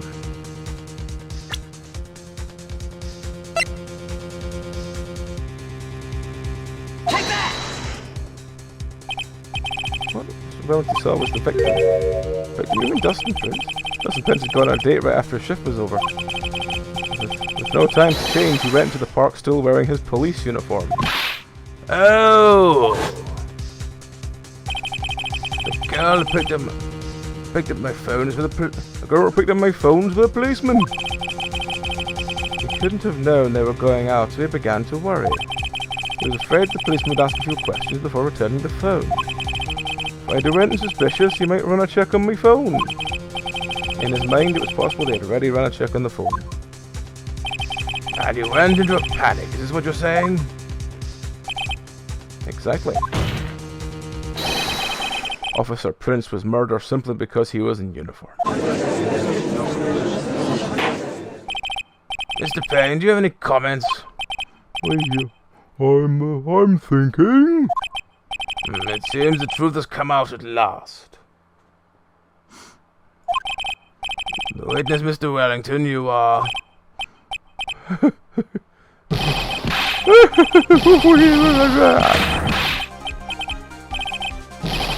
Impressive. Not bad for third-rate education. What's that supposed to mean? The evidence? Evidence. That guy's really creeping me out, Nick. All you've been waving around and talking about was that suspicious cell phone. Suspicious cell phone number, this. Suspicious cell phone, can't group that. They're all on the phone. So who's to say that phone is really mine? Where's your proof? Your evidence? You want proof that this phone is yours? I told you earlier. The phone I lost, I've already found it. You don't even have the slightest idea the phone in your hand belongs to. But you can be sure it ain't mine, you simpleton. What?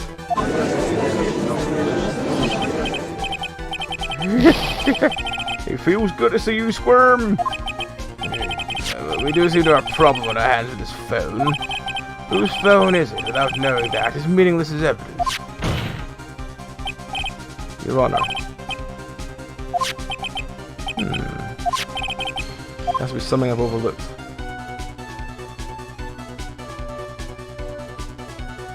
Let's go with fingerprints on the phone. We should check. I've got it. We should check for fingerprints. Fingerprints? Yes, Your Honor. Mr. Wellington must have left some prints in his phone. Nick, don't you remember?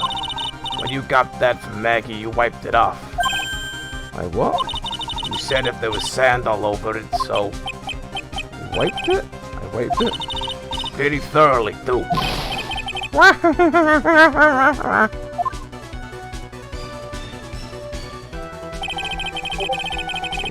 It's oh so much fun watching third-rate trash babble like morons amongst themselves.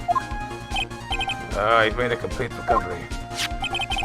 How many times do I have to say this? My phone is right here, you see? Oh, and incidentally, you can't check the number stored in this phone. It must have been glitched because all the numbers just magically disappeared.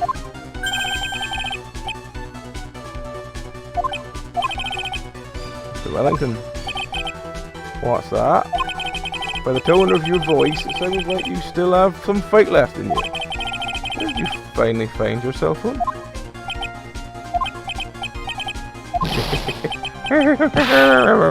You weren't too much. And of course, you have no idea what I'm talking about.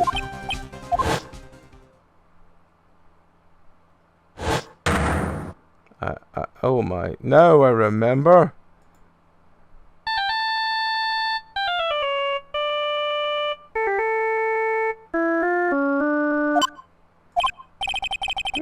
Hung up.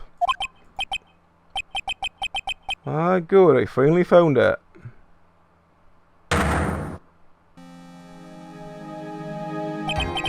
So that's when.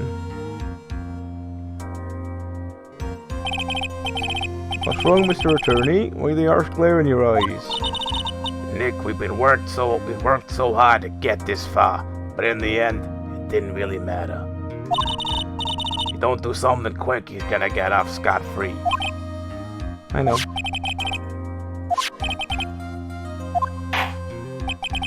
Mr. Wright, you can't prove the owner of that cell phone is. Your indictment has no basis and have no power. It looks like you came up a penny short.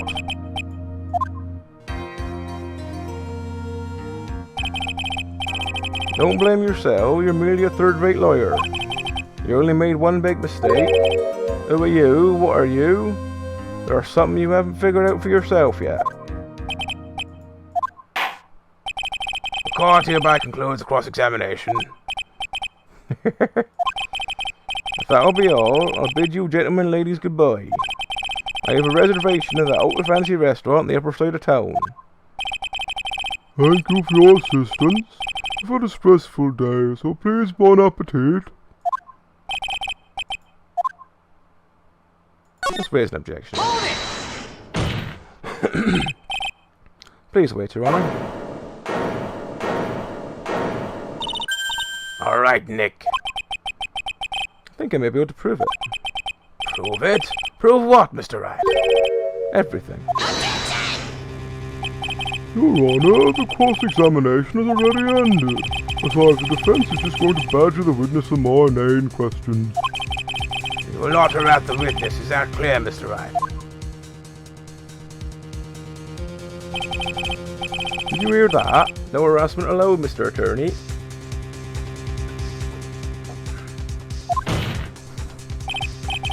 Please, Your Honor.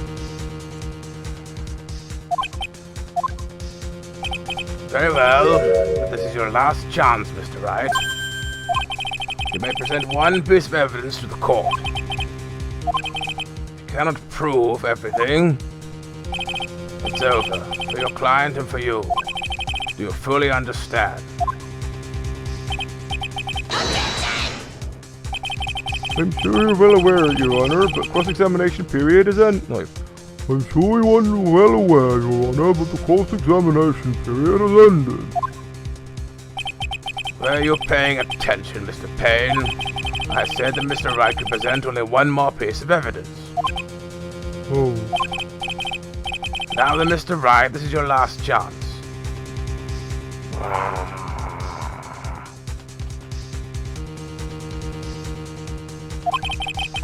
It all comes down to this. It's go time. Please present the one piece of evidence and explain everything.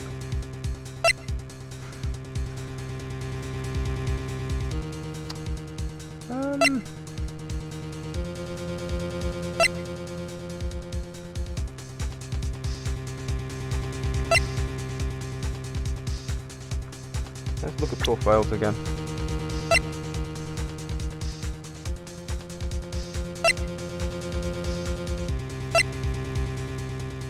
I didn't know his name was Winston.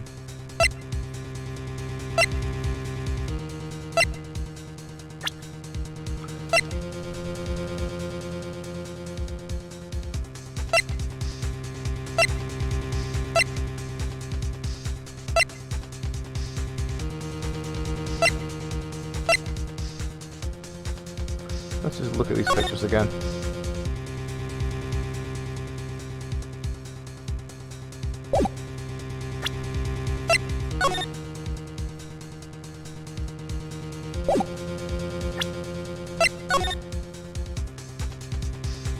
How's I shutting that picture and open the other one? That's kind of weird.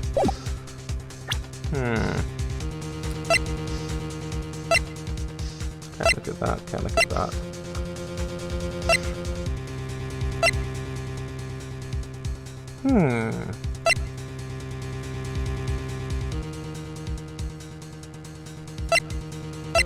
If I get it wrong, we've got to redo the whole thing, and I really don't want to redo the whole thing.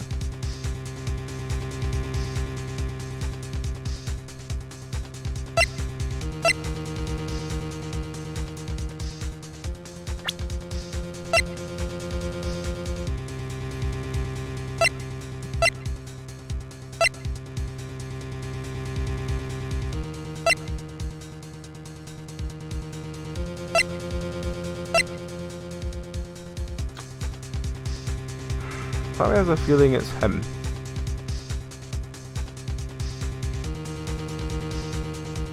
But I'm not definite enough. I want to have a quick look at everything else. So it's...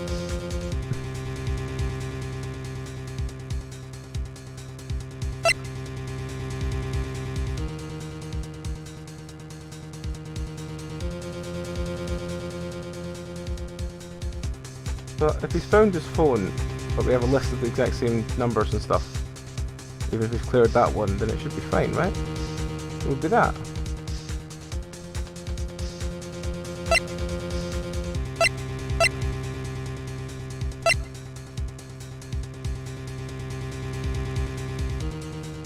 I think it's that, because that's the only thing that makes sense. If it's wrong, I'm going to have to go through this whole damn thing again, just speed. I hope I don't have to. Is this your final answer? A bit disappointing. No, that was a friendly gesture. You sure know how to send a friendly gesture, Mr. Attorney. You sure know how to send a friendly gesture, Mr. Attorney. This is your absolute last chance, Mr. Wright. No more of these friendly gestures. Oh, no, it's enough. We've got to speed back through it again.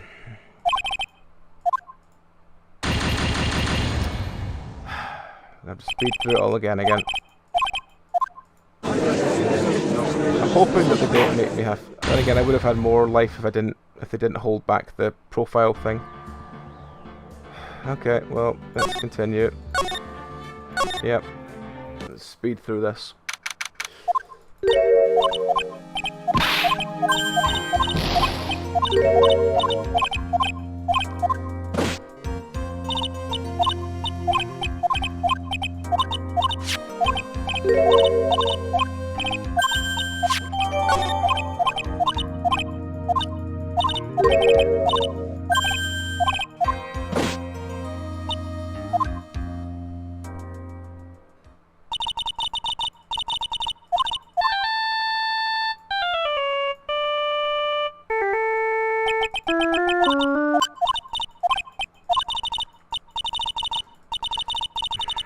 I really wanted to speed. It's not letting me speed through it because it's got very slow.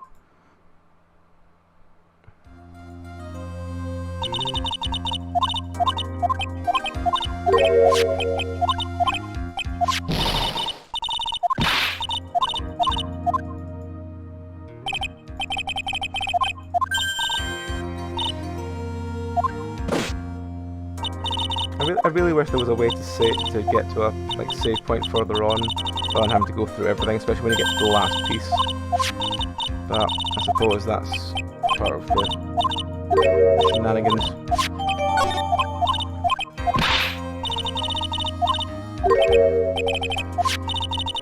It's the ones that have to sort of pause before you can speak to them that are the worst.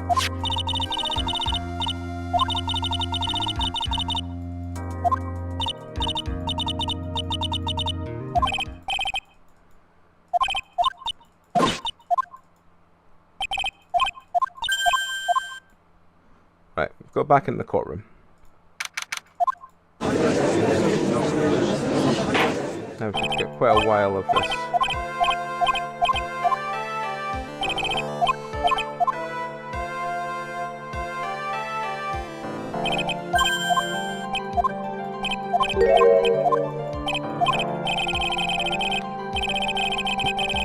What he does is lots of babbling.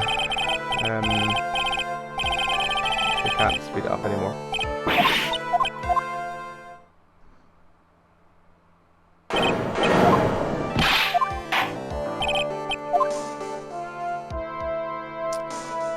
Ah dear, right. Spin.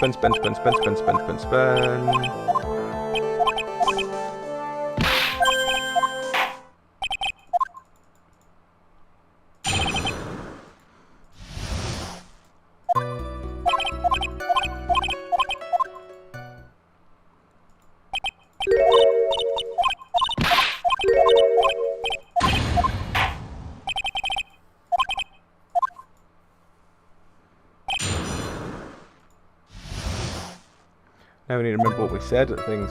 Oh, we start at 4. Oh no.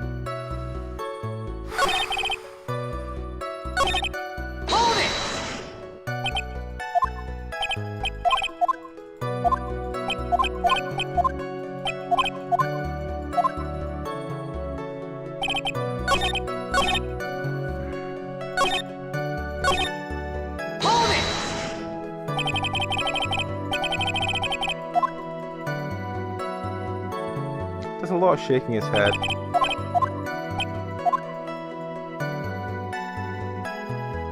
Yeah,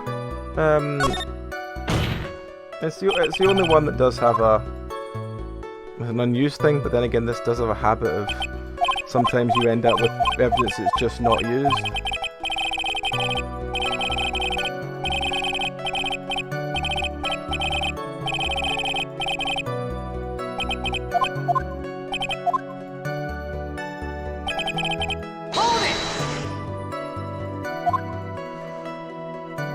I do hate that sometimes have to press everything to try and speed past the information you get so you can actually use it later.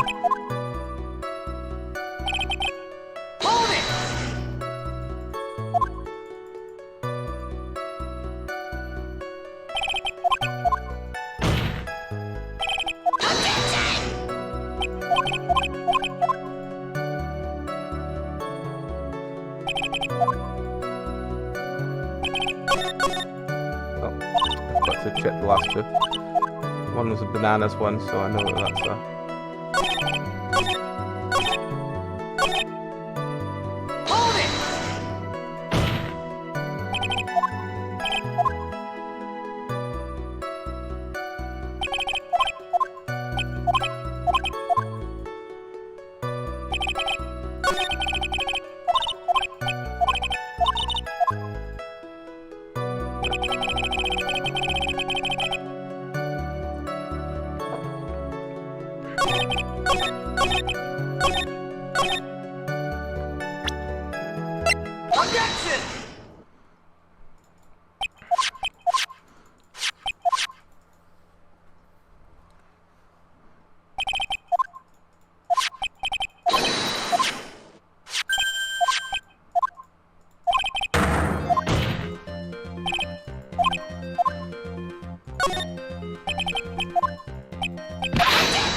can't speed past him as well when he's doing his like 5 billion sentences.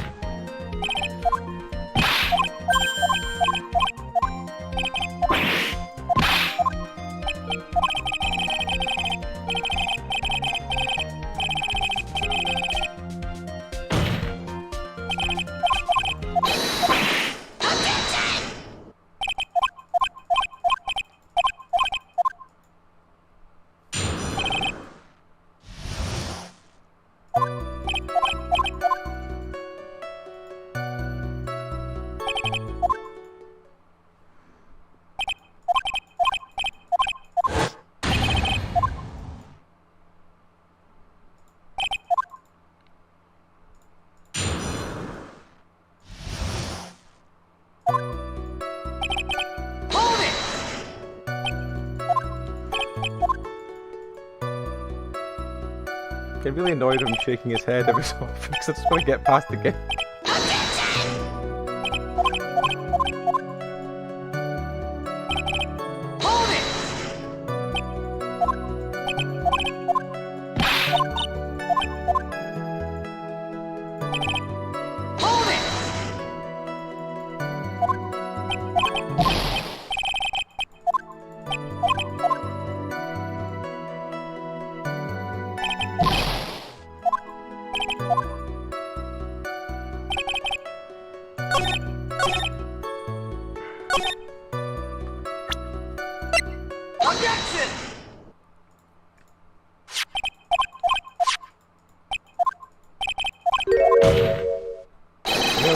Get in there.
nearly there. I've got another 2 or 3 bits to get through and then...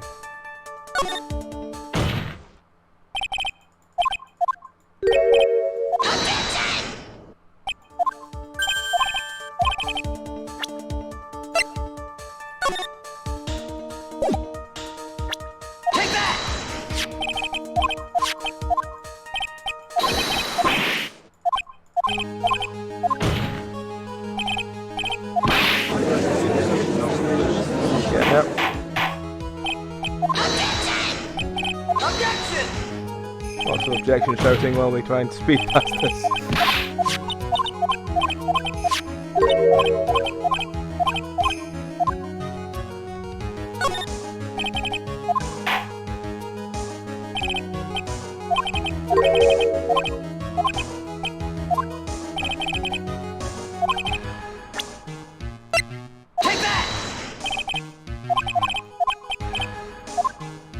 Oh.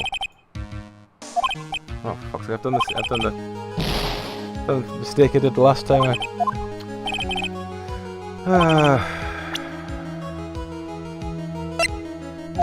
Class is not the right thing. I always have to hope to get the right one the last one, or we have to run all this damn thing again. Alright, enjoy your better, slow klepto.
To explain why you're not the murderer.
Nearly back, nearly back.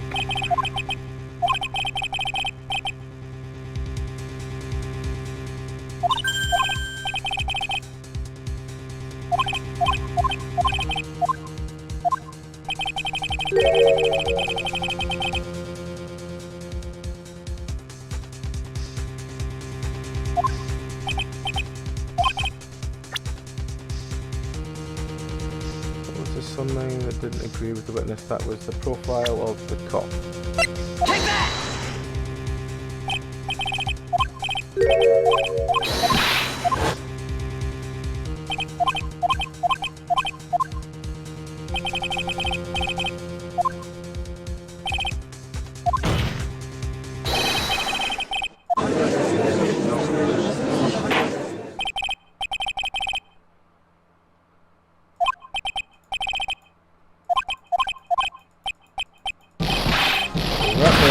Giggly, squishy face bit.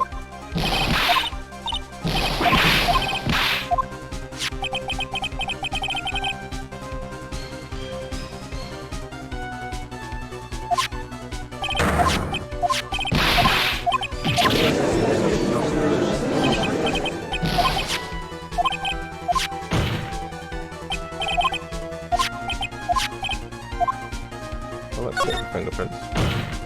Okay, because that doesn't seem to work.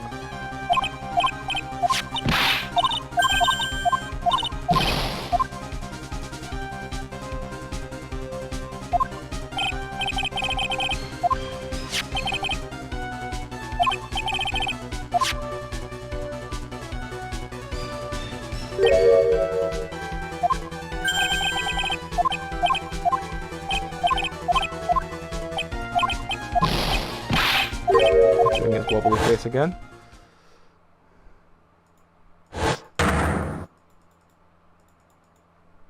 Now I remember. I was the one that you clunked in the head with a fire extinguisher.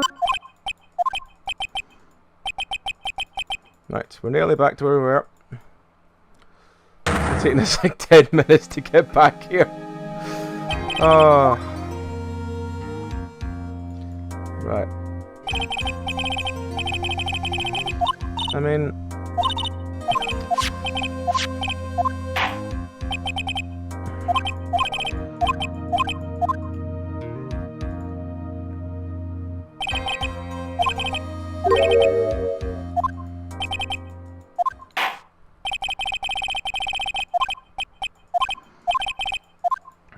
Right. Well, it's definitely raised an objection. Maybe you are right, maybe it is the card. The only other thing I can... Unless it's either a profile or the card.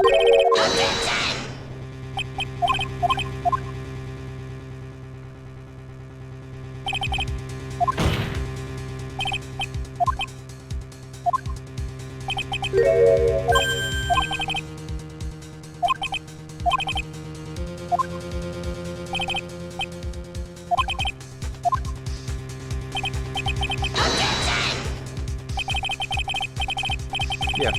Yes, you do.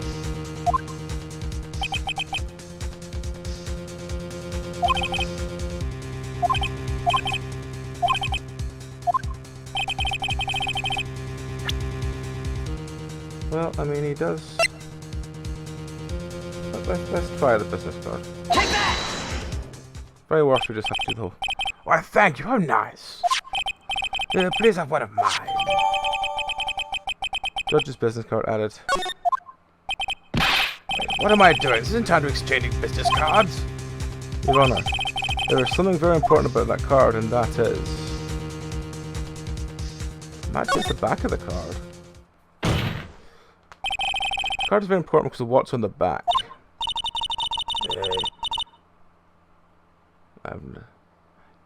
Huh? You wrote your cell phone number on the back, but... That's exactly it. Can you please call this number from your cell phone? Right now, but the court is still in session. It's okay, you'll see. Alright, if you say so. Is the defense preparing something, Mr. Wright? We're going to call my cell phone now. And then the court will see everything for what it is. all the idiotic, stupid things that...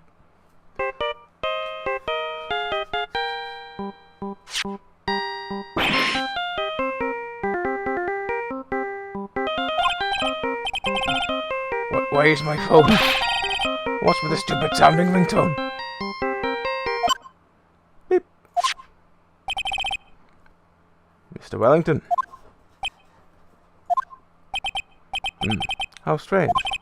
I could almost swear that you're holding my phone. Ah, no, it can't. By the way, before I forget, thank you very much for the lump on my head this morning.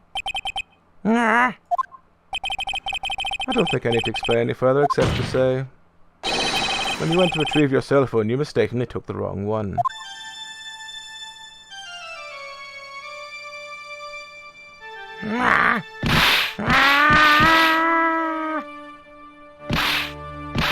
Oh, he's going pale.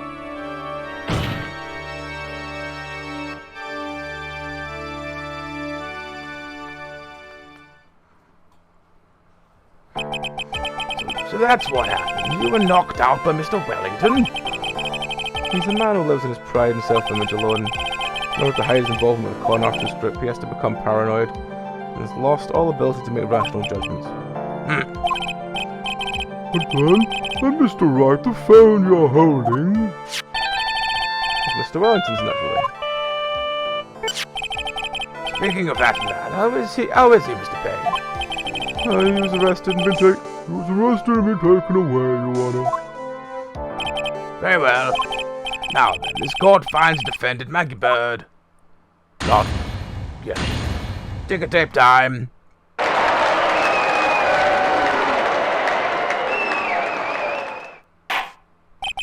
That is all. Court is adjourned.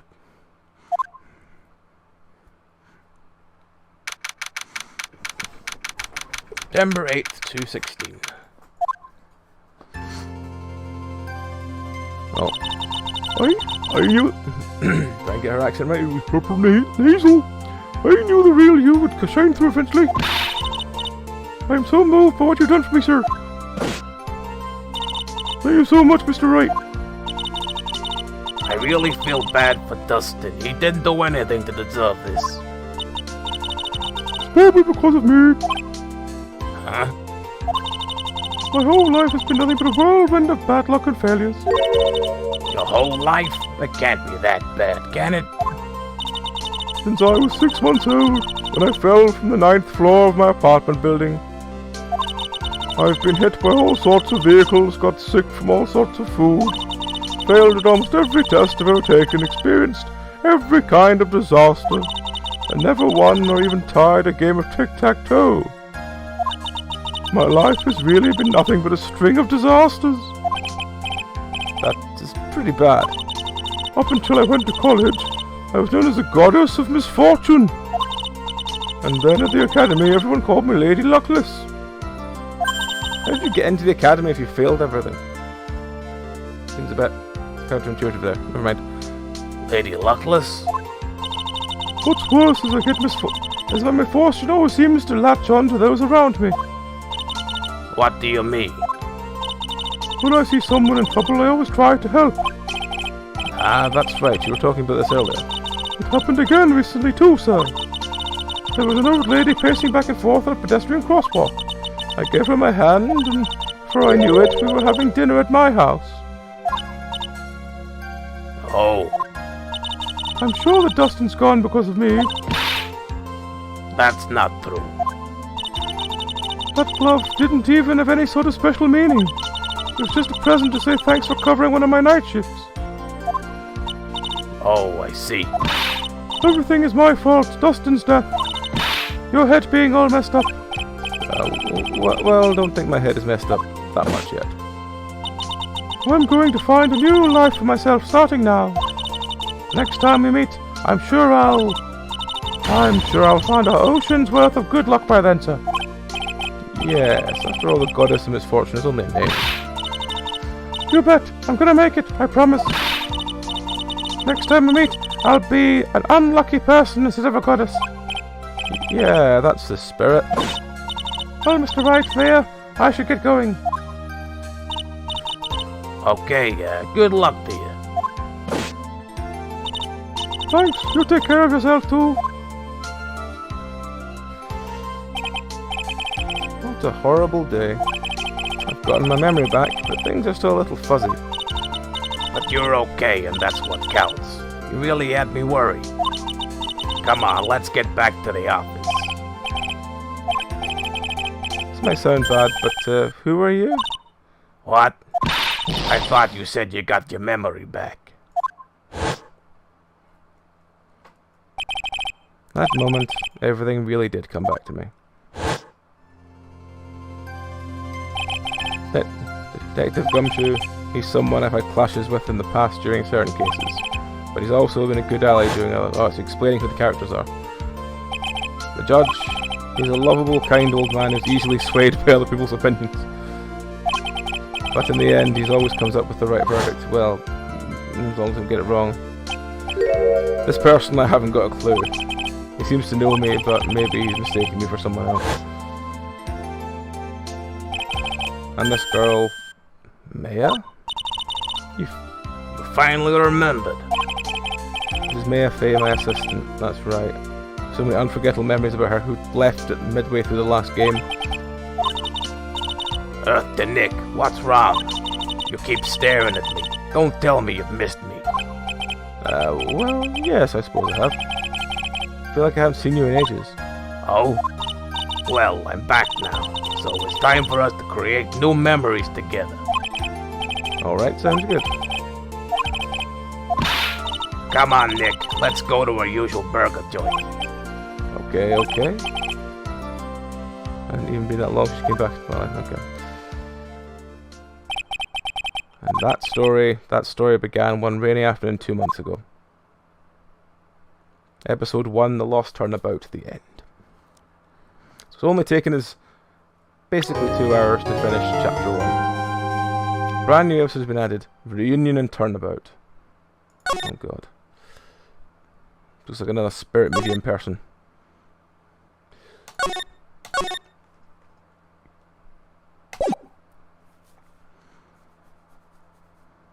That was no accident.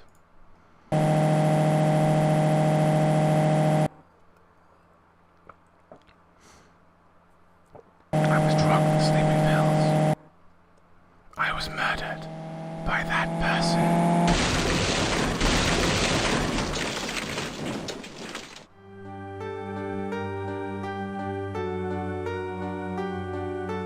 That's why I took my revenge.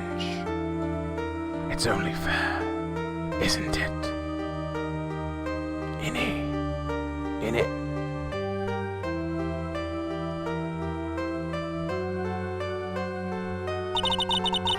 I finally get to see you again, and... It's not your fault. You didn't do it. No, I didn't. I killed that person. But that wasn't you. It doesn't matter. I might as well have been me.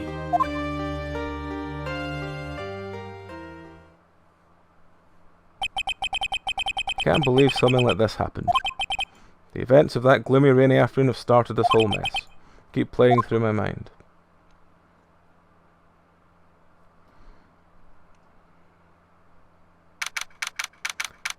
June 16th, 3:34. Oh, it's only almost 3:33. It's been all the threes.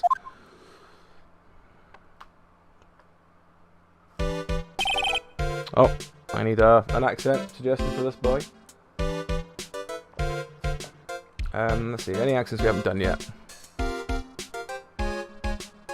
Suppose we haven't done Ned yet, but Ned's probably a bit too annoying to do as a... This guy normally, this guy probably have a lot to say. I don't really think I can do that in Ned's voice. Let's see, who have we not done for a while? Dana Wizard. Let's see. Who does he look? He looks kind of semi-serious. Semi-serious? Well, we could try and talk a bit like this. Yes. No, that's a bit too much like Detective Gumshoe. Maybe I just keep going with the weird ones, like Whaley. let's fill up the glass and then we can say fill up the glass. We don't have enough to fill up the glass. We'll have to open the other bottle in a minute. This one shall be. Well, we can make him being quite semi-serious. What's a semi-serious voice we could do? Let's see as I try and pour myself a glass.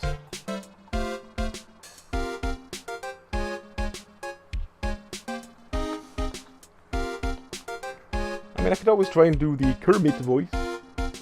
That would be quite interesting, but I don't know if it would work for him. But we'll try anyway. Oh, what depressing rain. Do you understand how depressed that makes me? Do you? I guess. But actually, more than depressed, I'm angry. Angry at that TV weather girl. Angry at that weather girl on TV. I think a little raining spell will break out with the day of sun. Is what the girl said. I staked my life on it. Well, it's the weather. But that's the way I didn't bother with an umbrella today. What now? Calling herself a weather girl. She's going to hear about my $1,500 suit. About your case. Unless you're planning on suing the weather girl. I'm sorry. I thought that before we go down to business, we could have some friendly chatter. My name is Dr. Turner Gray. I'm a surgeon. I'm here today because of this incident. Malpractice at Gray Surgical Clinic. 14 inpatients lose their lives. Oh, you're the doctor at... I'm really quite upsetting. It's really quite upsetting. Did you hear me? Upsetting. Yes, I heard you. I agree, quite upsetting, Dr. Gray. The one that screwed up was that nurse. It was her that got the medications mixed up and killed those 14 patients. And yet, now listen good, and yet, that nurse had the nerve to go and die before admitting her wrongdoing. She didn't even offer any sort of explanation to me, and this is the kicker. She up and has herself a grand old accident and crashes her car. Smash, crunch, instantly transforming her car into an accordion model.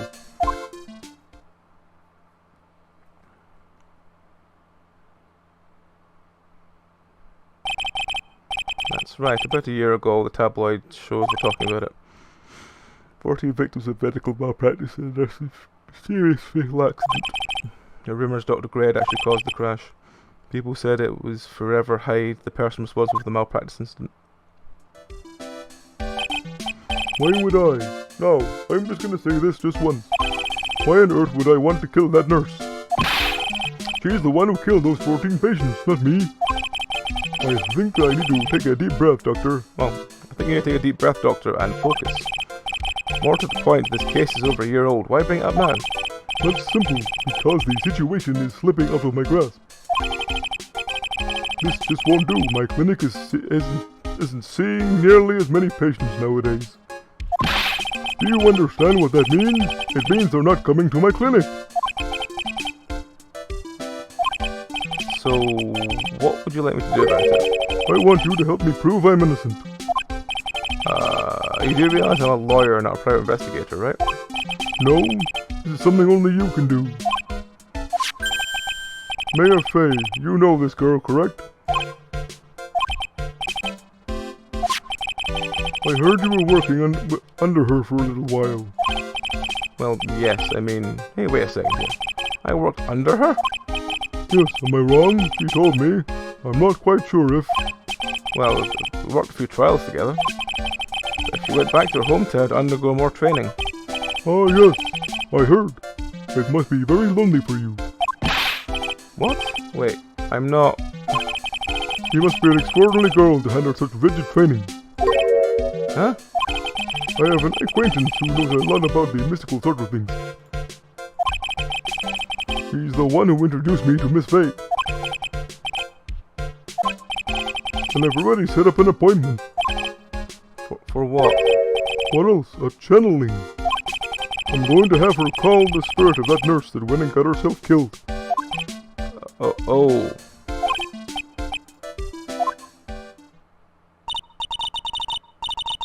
We, the women of the Fae clan, have always been spiritual mediums. It's because of the power to communicate with spirits flows strongly through us.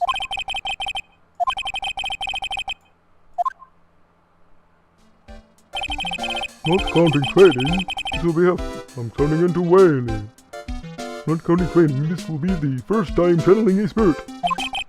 She gave me one condition before accepting my request. A condition? The condition is you, Mr. Wright. She said that she wouldn't do the channeling without first seeing you again. Me? And that's why I've searched you out. You want to see her too, don't you? Kermit the Doctor here. It's not the best Kermit the Frog voice, but it'll do for now.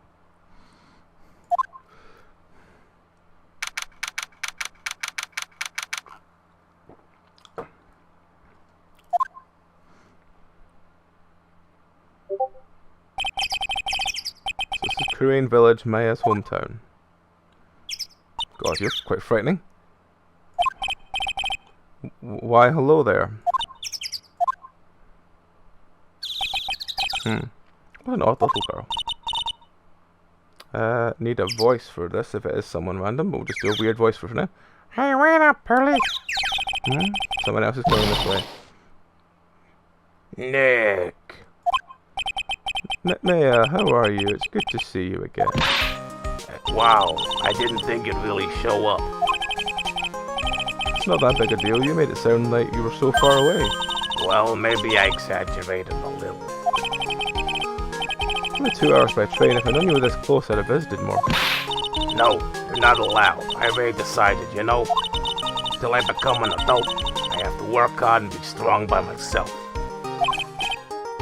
Oh well. Anyway, congratulations. I'm glad to hear training is going well for you.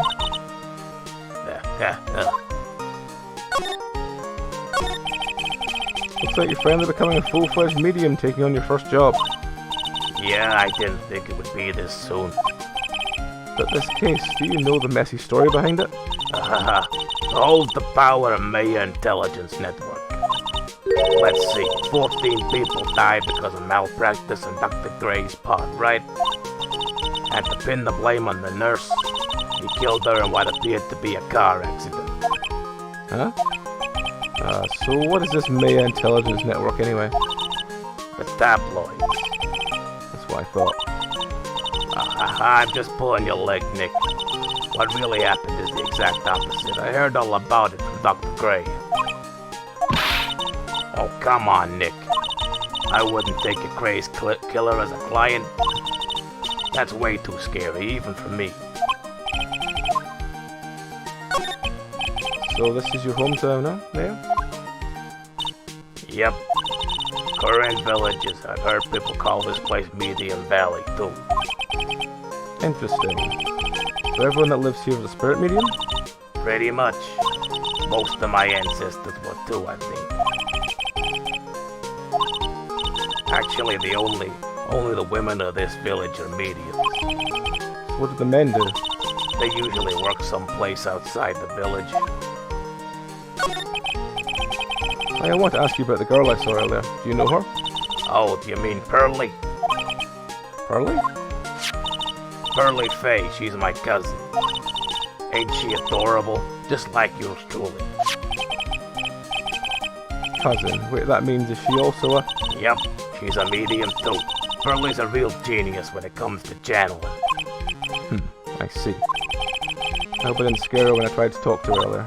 Nah, it's not you. My aunt drilled into her head that if a suspicious-looking person tries to talk to you, just run away.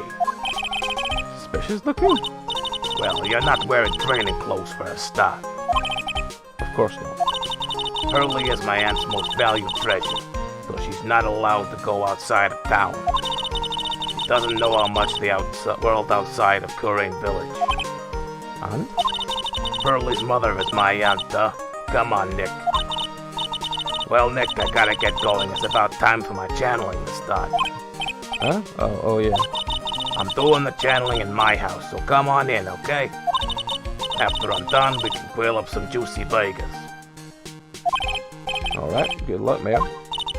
Thanks. I forgot how much she talks is going to kill my voice. Can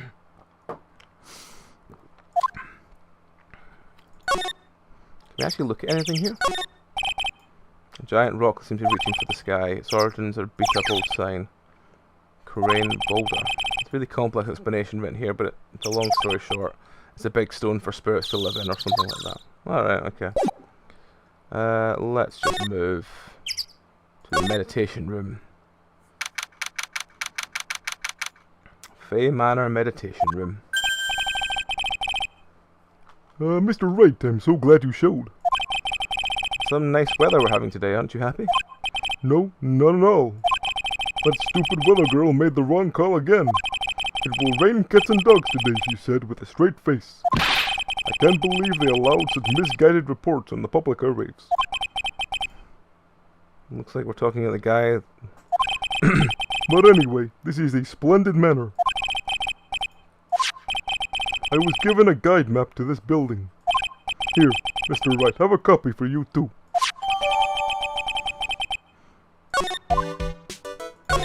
Well, I guess we gotta talk to him. What are you going to do once the nurse's spirit has been called? Isn't it obvious? I'm going to have her write a signed confession. A signed confession? Yep, a signed confession. Pay attention, I'll have her write this.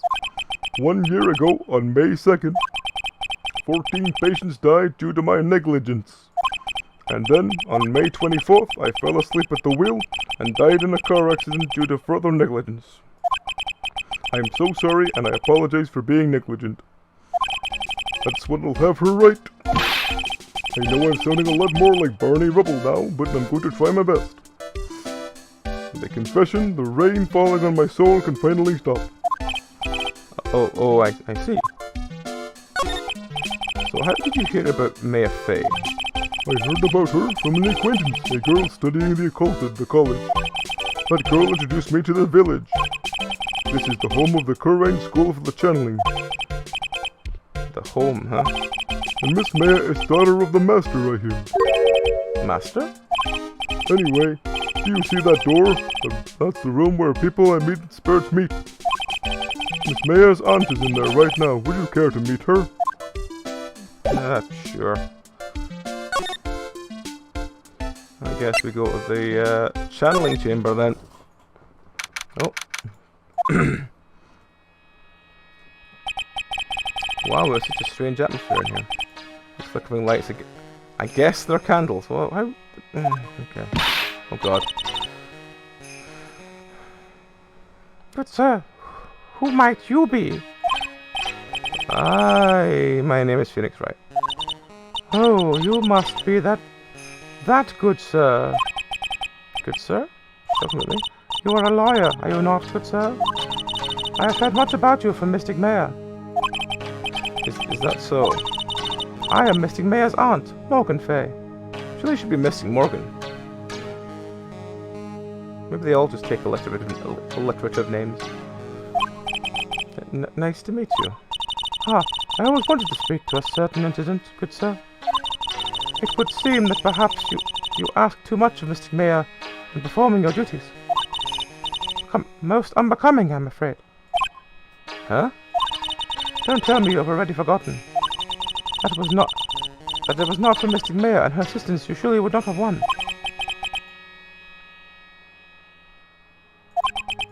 And they have become a poster for how not to make a first impression. The past is the past, though. Let us speak to the present now. Or, let's speak of the present now. Thank you.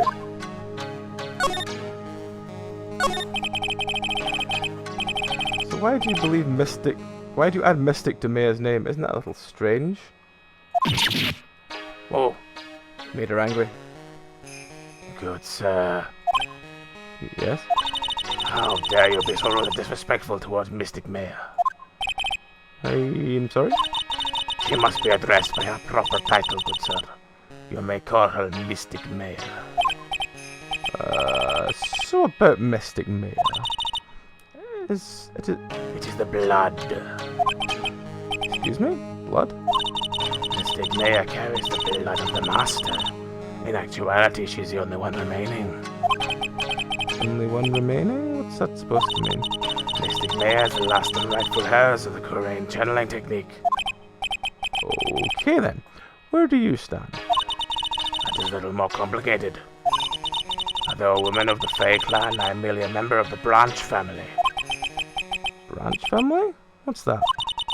It is as it sounds, a member of the Branch family, no matter her spiritual power.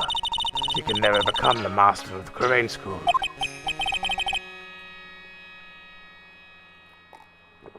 They've all got fantastic expressions when they get mad.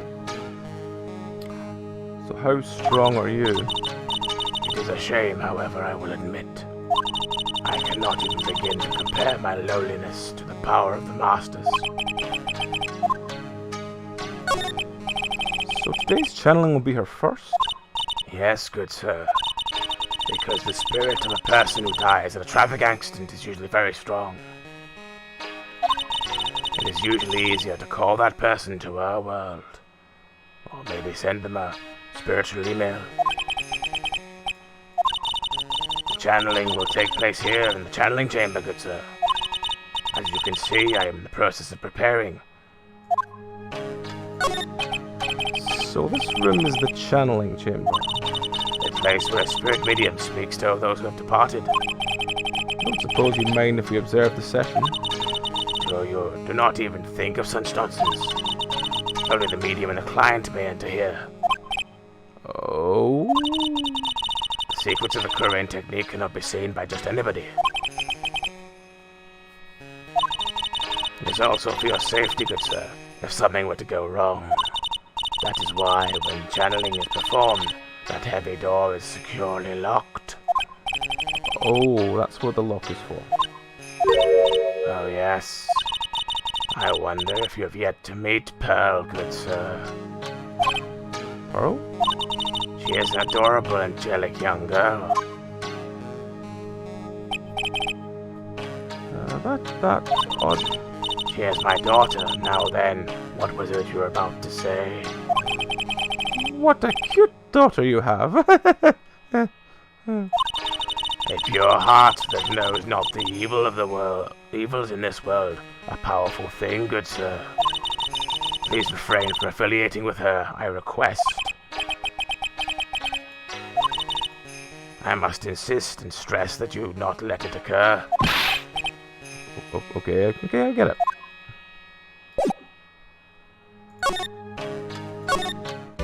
Go back out. And I guess we'll go to the only other room we can go to, which is the Winding Way. Fae Manor Winding Way. Wow, this garden is really breathtaking. Someone put a lot of love into it. What's that over there? An incinerator? It looks a little out of place in a garden like this. Well, let's look at it. Let's look at this broken pot first, though. It's a really old urn. The ashes of the person are long dead inside. It looks like something with a long history. Other than that, it's not very interesting, so time to move on. It's a small incinerator. I don't think garbage trucks come all the way out here to tiny villages like this.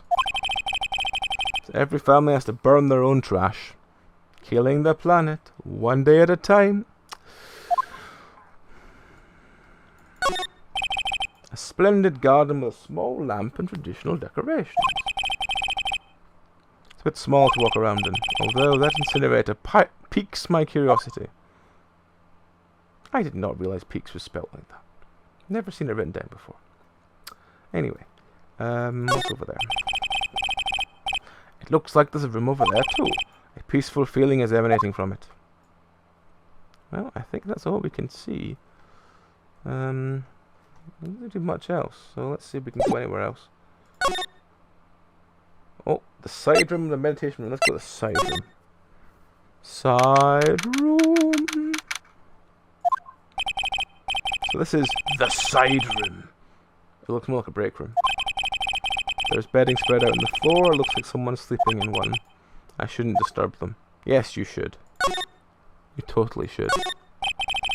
It's a small alcove. I have no idea what it's supposed to mean or symbolize. If I had one of these and end up in the office... If I had one of these in the office, it would end up as storage space.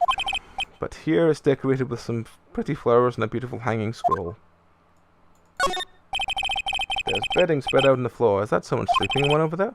She's probably exhausted. A medium taking a break and catching some Z's. If I wake her, she might be grumpy and throw a spell on me.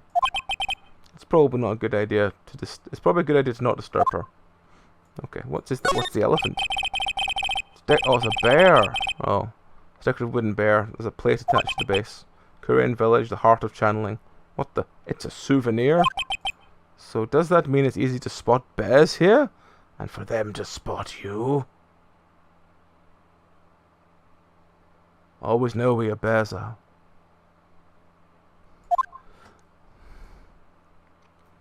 There's nothing else here.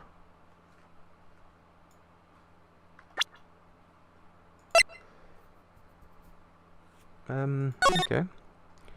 So we've checked these two, and we've checked that one. Is that it? Okay, well, this is the first time I've seen a sliding door like this in person, where I can see winding way in the little garden in the courtyard.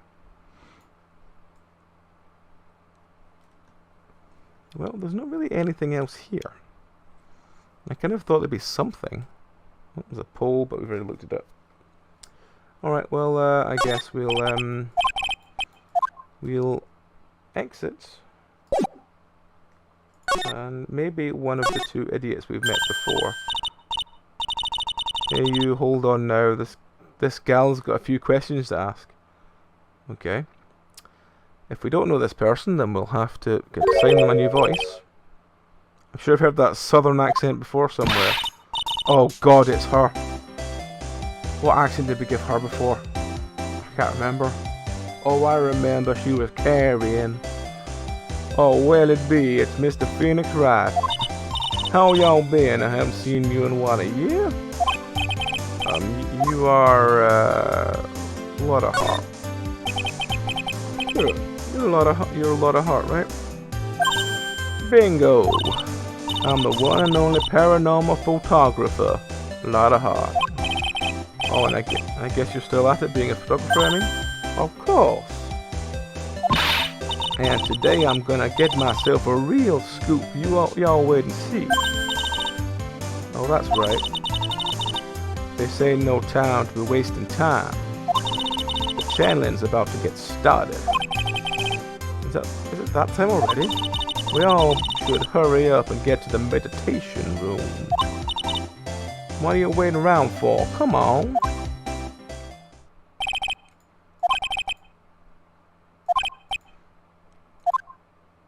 No, we didn't have any good times.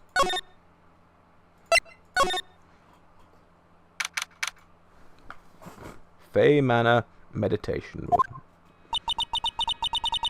Oh, I forgot. Oh yes, I remember I gave her this voice. We will now begin the channeling. Mystic Mayor and honored guest, please proceed into the channeling chamber. With this, I can finally spot all those pesky flies, once and for all. I am still trying to be Kermit the Frog. I'm not doing it very well.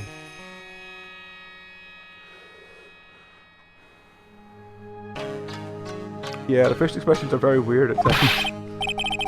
Do you hear me? They won't be able to say a single bad thing about me after this. I would love to hear them apologize, wouldn't you? Wouldn't you, Mr. Wright? Me? Yeah, sure I would. Mystic Mayor, do you have the channeling chamber key? Yup, right here. And is most satisfactory. The key is one of a kind, so please take care of it well. It'll be fine, Aunt Morgan. I won't lose it, you trust me. Okay, Dr. Gray, let's get started. Finally, let's go.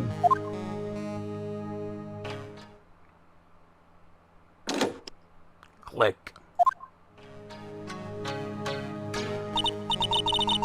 Now let's wait patiently out here for them.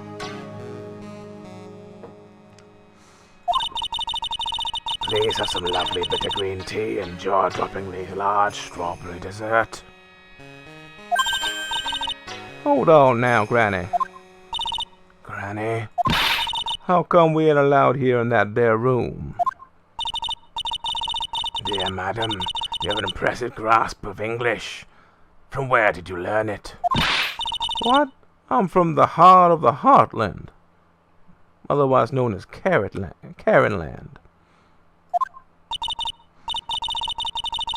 Is that so? Then I humbly request you return to the heart of the Heartland. What are you? What are you? This is Karen Village. If you cannot follow our traditions and rules, we request that you leave. Sorry. Now then, let us wait.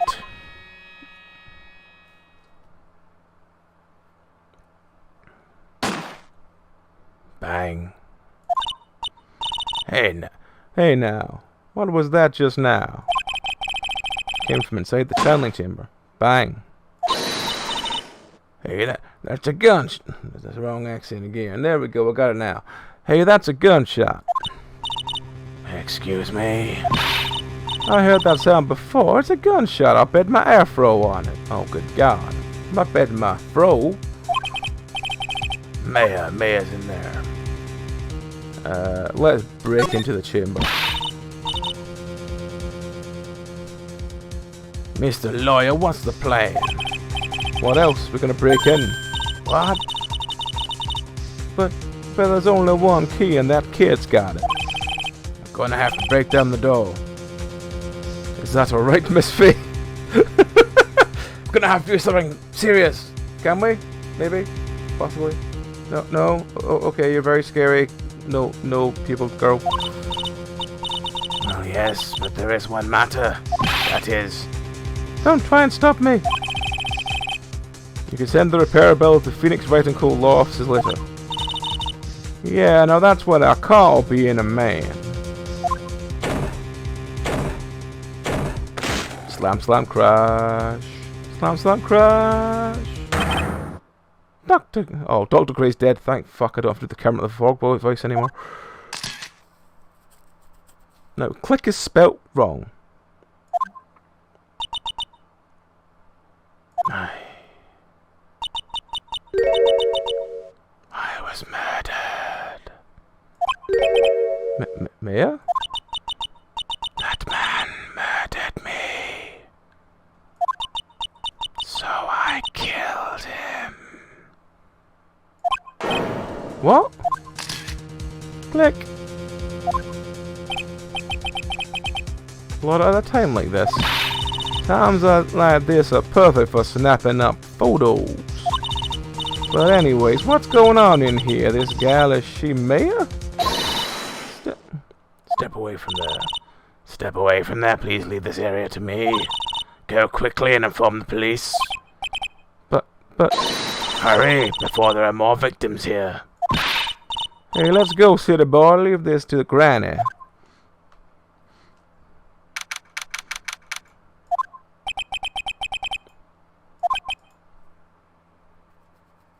A phone booth.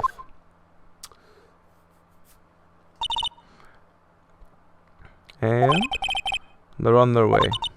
That's good, lordy. I saw a genuine mysterious phenomenon. She really seems on edge because of all of this. Not that I blame her. I'm scared to death of what's going on. Well, I guess we'll talk to her. Hey, mister. That gal, Maya, she wasn't the one that pulled the trigger, was she? I mean, where did she get a gun? Oh, yeah. Oh, physical appearance changes. And again, were there only two of them in there? I reckon she must have done it then. What do you know about Dr. Gray? Not much, but I did some digging. That's one gent with a bad reputation. Now we're gonna do more digging to put his body in. Well, after the autopsy, obviously. Really? I hear he's good at surgery and stuff, but his personality stinks like wet sheep.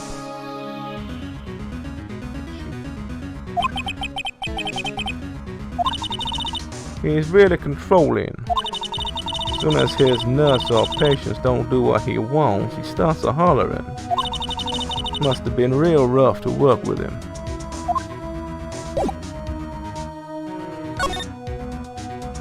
Well, there's anything else I can talk to her about. I can't offer her that picture, so I guess we'll move back to the meditation room. Ah, Mr. Wright. Miss Faye, how's Mystic Maya? She has returned to this world. The spirit severing technique was successful. But let me see her, please. She is still unconscious. I humbly request that you wait outside for her recovery. I guess I'll just have to wait. The police are here. Sorry to keep you waiting. Huh? You again? What are you doing all the way out here, Detective Gumshoe? It's actually kind of funny. I was in the area for a business trip, pal. Well, time to check up the crime scene. I'll have to question everyone here later on. So just sit tight, alright? Why is he grinning at me? Shall I show you to the scene of the crime, Detective Gumshoe? My name is... Oh, I didn't realise actually. My name is Jimshoe. I didn't actually realise that. I think I must have read the first and last thing in the bit in the middle and made up a word. Guess all I can do is wait for everyone else has to say. No, we can't move. Or maybe we can move in there and see. Yeah. The police are busy running here and there, and I don't see me anywhere. Hey you, don't touch anything. Look, I really need to ask you some questions. Don't look at me like I'm some sort of uncaring jerk. Tell you what, pal, I'll let you ask me a few questions, alright? About Maya. I hate to break this to you, pal, but with the way things look now, that girl's the only one who could have done this. But Maya is... You can ask me more about her later, pal. Right now, I've got a job to do, and that's collecting evidence.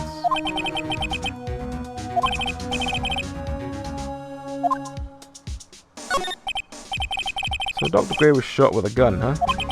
He was shot in the forehead. But he was also stabbed in the chest with a knife. A knife? Basically, the Vic was first stabbed, then he was shot.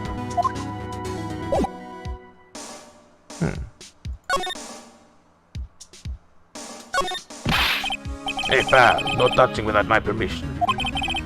I'm just looking at it. Hey, I can't be too careful of a kid like her can be a murder suspect now, can I?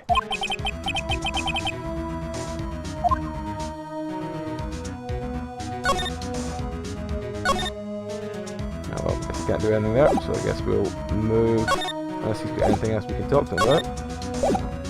We'll move somewhere else, which is back here. And there's no one here, so we'll move to, let's move to the winding way.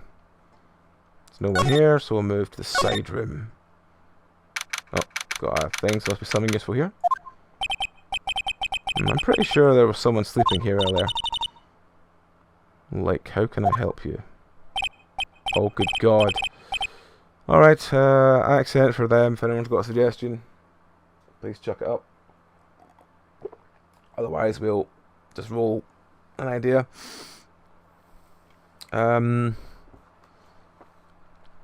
She does have a sort of slightly crazy vibe to her, so maybe we will do a overblown crazy accent. Let's think. That's that is I. Oh god, she talks like Ebony Darkness, so like I gotta like talk like this like all the like time, like if I can like, you know, get this like all the way like I don't really want to talk about Ebony Darkness, but I might have to for this character. So it's about time to start. Huh? Time to start what? You know, like the channeling. Channeling? Oh. No, actually, the situation's kind of changed. Huh? Like, what do you mean? Please stay calm, but there's been a murder. So like a murder's like a thing where like one like person kills like another, right? Yes, a person has killed another person. Oh, that's like one of the words I'm looking for. It's like totally a bummer. I feel I'm overemphasizing how bad I hate this character. Yeah. Oh, I'm sorry. I forgot to like introduce myself. Like, my name is Innie. Innie Minnie. I really hate that name already. I'm like at the college researching and studying like parapsychology. Parapsychology? That's right. I think like people like usually call it like occult studies, like, or something. And I'm just gonna like add lots like things like this in at some like time, so like, you know, people get really sick of this like character. But like, you know, that's how you make fleshed out people, you know, like something like this. Like supernatural phenomenon, ESP, like psychic, you know, powers and that sort of stuff. I'm Phoenix Wright, attorney at law. So what brings you here today? I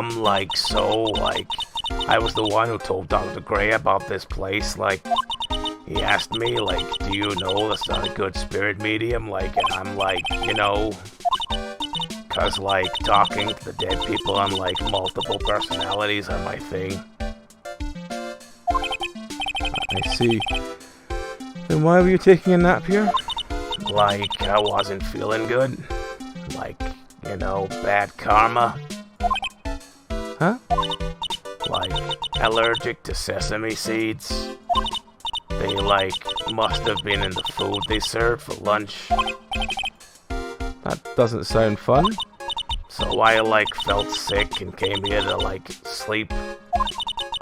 Totally feel like I wasted my time because, like, I slept a long time. So you were sleeping here the entire time? Yeah, ever since lunch. So you don't know anything about the murder that took place? Like, what? No, like, I, like, totally know nothing. Like, nothing at all. So who was, like, you know, like, killed? Surgeon that requested the channeling Dr. Gray. You and Dr. Gray knew each other, right? Did she just eat her hat? I like, don't know any Dr. Gray. Oh, really? Then what was all the talk about him earlier? Well, like a long time ago, I can still remember when the music used to make me smile. I was like a patient. Yeah, patient, yeah.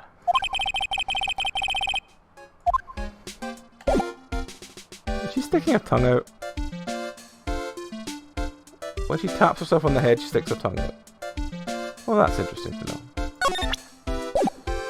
Well, there's not much else she's got to say on the matter, so I guess we've got to move back. Nope. There's no one here as usual. Oh, creepy child. Hey, heck, hi, hello, creepy child, how are you? You're Pearl, right? Silent as ever. What's that she's got in her hand? I've seen it somewhere before.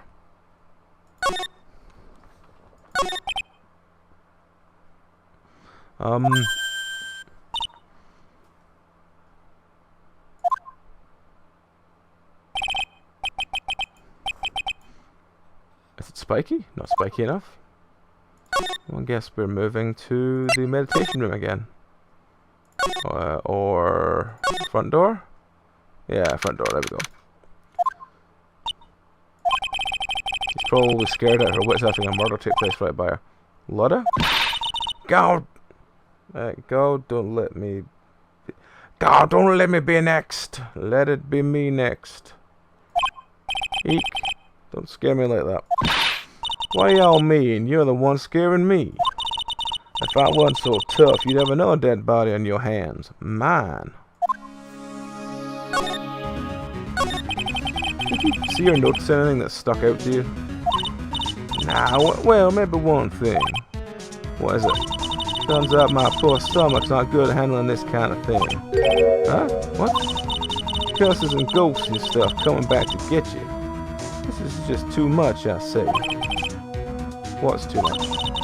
Being an occult photographer. Having a Mr. Cat on walking across you all the time. Hello, Mr. Cat. Are you coming to keep us company while we read some bits of paper? Yeah, you just keep talking while we do that.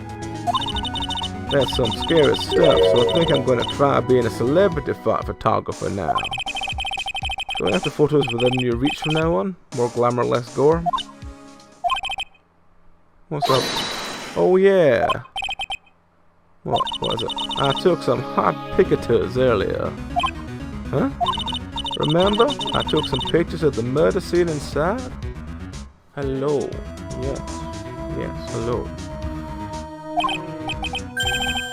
2 even. 2 is an even number. The Seance murder. I sure like the ring of that. It'll be a sensational story. What Sorry, but my journalistic sense is burning inside me. Hate to cut and run, but I'm heading back in. Gotta beat those cops, the scoop of the century.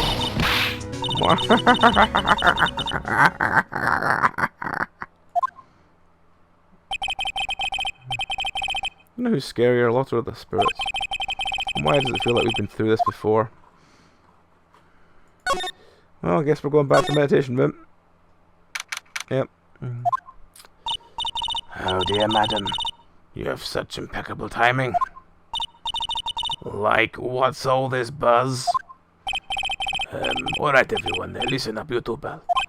I'm going to give you all a brief update. Right now, it looks like the investigation is not going to be done until the real late, That's a terrible shame. I propose that everyone sleep here under the roof of Fey Manor tonight.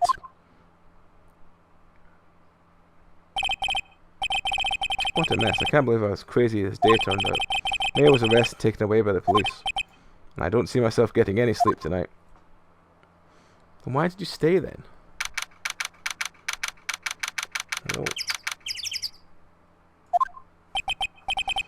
Yawn, morning. I guess I nodded off at some point. I hope Maya's okay. I should hurry and get to the detention center ASAP. June 20th, 10:34. Visitor's room. Nick. Maya. What am I gonna do? I never imagined it would turn out like this. Calm down, Maya. Take deep breaths. Come to think of it, the first time I met her, it all started right here in this detention center. I finally get to see you again, and It's not your fault. You didn't do it. no, I did it. I killed that person. Sorry, wrong accent. I did it. I killed that person. But it wasn't you. It doesn't matter. It might as well have been me. I was too weak, and I couldn't control the spirit's power. So, you don't have to be nice to me. I understand. So you're the master of something at the Kurain School of Channeling? Actually, my mother is for now. But since that title is passed from mother to daughter, I guess I will be someday. Many people think that channeling isn't real, that it's just an act. You believe in us, don't you? Yeah, because I've seen it with my own eyes.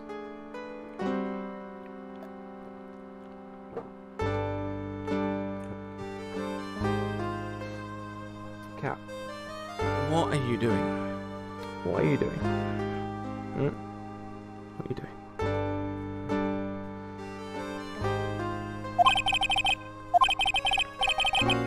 Whole physical appearance changes. It's a supernatural phenomenon that occurs every time.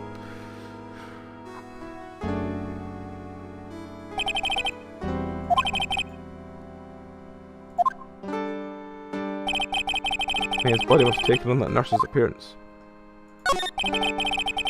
What exactly happened in the channeling chamber?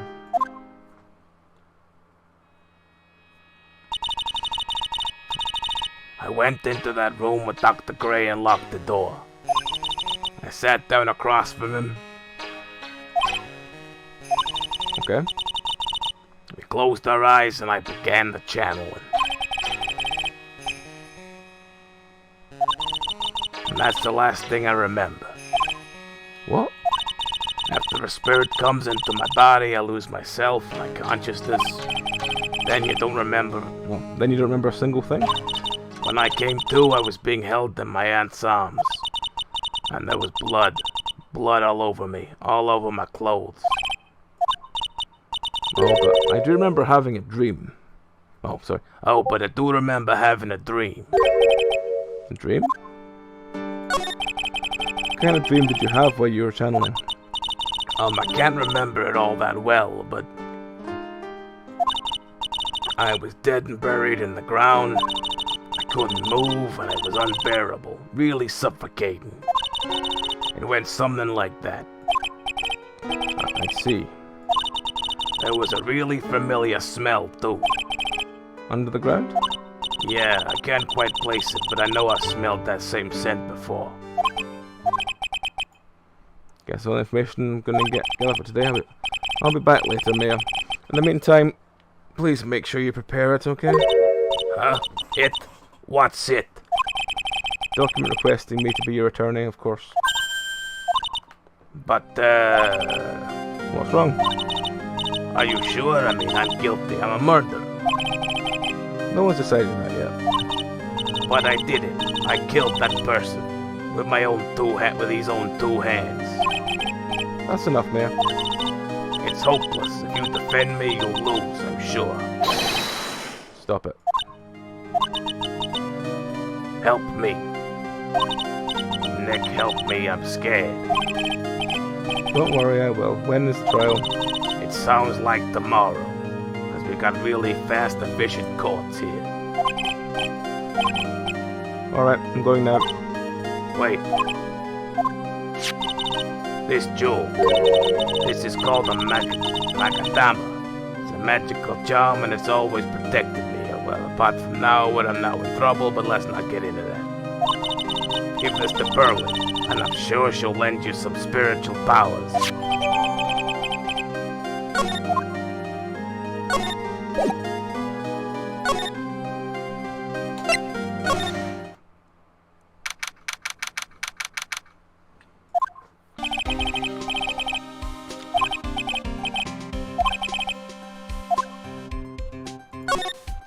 Well, I guess let's start by going to the meditation room.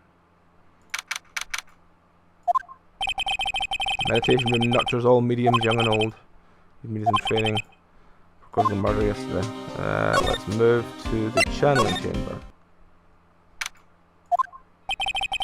Looks like Detective Gumshoe isn't here today. Let's take a chance and thoroughly check this room. If I'm lucky, I might uncover a clue or two. Now, Mr. Wright. Good morning. I'm on my way to go meet Mystic Maya, and I thought to bring her some items to make her feel more at home.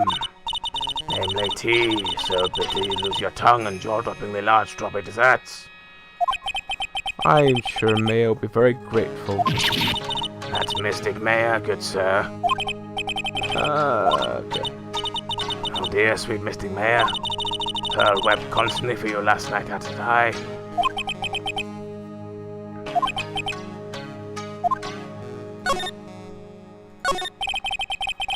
I'd like to ask you a few questions about what happened yesterday. Do you mean that awful tragedy?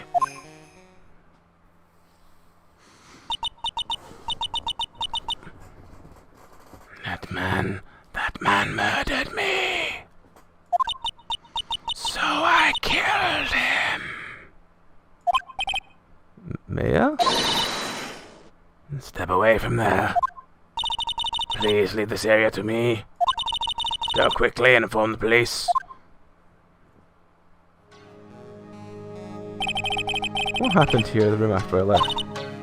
Well, first I struck Mystic Maya on the head to To make her go unconscious, correct? Oh, to make her go unconscious, correct? That is correct. Next, I perform the spirit severing technique. Spirit severing technique? The spirit of the nurse was inside Mystic Maya's body. I used the technique to send that nurse's spirit back to the other world.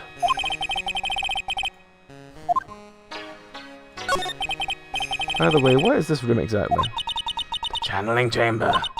This room was created for the sole purpose of preventing such a tragedy as yesterday. What do you mean? Sometimes when an unexpected medium or inexperienced medium calls an especially strong spirit, that spirit may become violent and revolt, as you witnessed yesterday.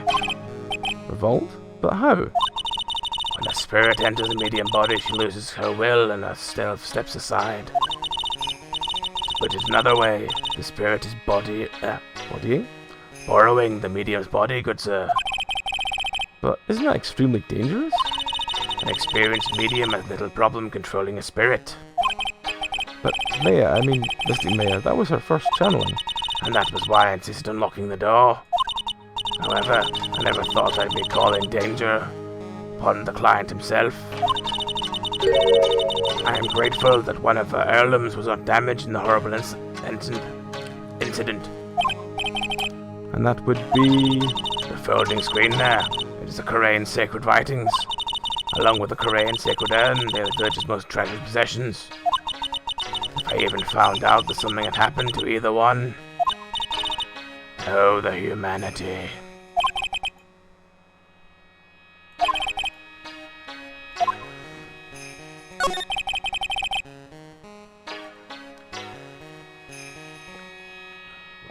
Oh dear. So I was Pearl today. Mr. Wright, Yes? in this world, Pearl is my most treasured possession. When compared to even to Mystic Maya, Pearl has the spiritual power to become a master. That's very impressive. Until now, the women of Branch family have thought themselves to be inferior. But Pearl is different. Her spiritual strength is so great, it's even greater than some of the main family. Yes, Pearl... Oh. Yes, Pearl is a channeling prodigy, and is the pride of the Branch family. In any case, our world is so different from yours, perhaps it is best for you to quit, good sir. Quit? Quit what?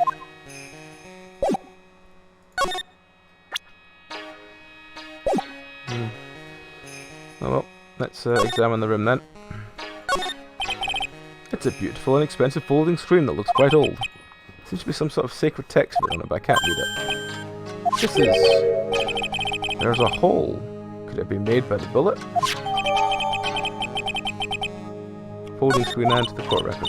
Well, then I do believe it's time for me to take my leave. Alright, well, please tell Maya I say hi. What was that? I mean Mystic Maya. I will tell her.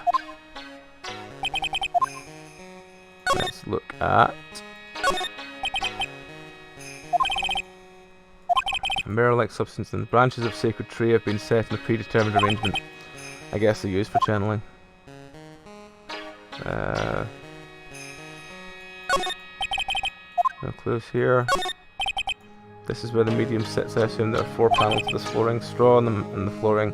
Feels a little damp, probably humidity from the air. Well, let's look at the blood. This is where the medium sits. I assume there are 4 panels.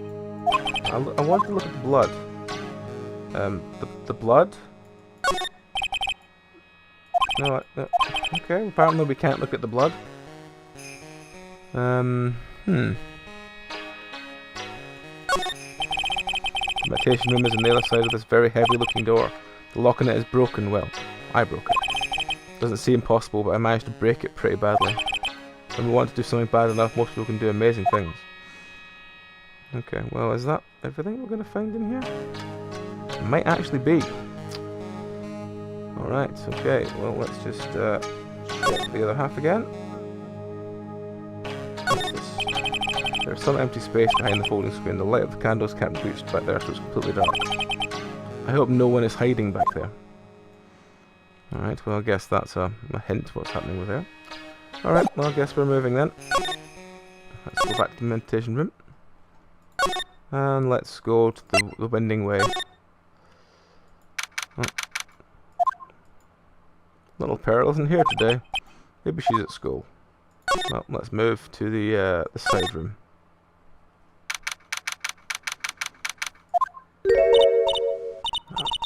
Oh, hey, like, you're that, like, guy from yesterday, like the dentist guy? No, I'm a lawyer. That's right, Mr. Smith, Esquire, like, that's right, yeah? That's right. Wait, I mean, you're wrong. My name is Wright. Smith, right? Well, I got, like, 3 letters, at least. Anyway, why are you here? So, like, I study this thing called, like, parapsychology at this college, and... Yeah, you told me about that yesterday. The sesame allergy too. What I really want to know is why you're still here today. Oh, so, like, that's what you meant? Like, you should have been more, like, clear about, like, what you wanted? Sorry, my bad. No, like, it's okay, like, it's really, That's it, why'd you stop mid-sentence? Did I? So, like, what was I talking about again?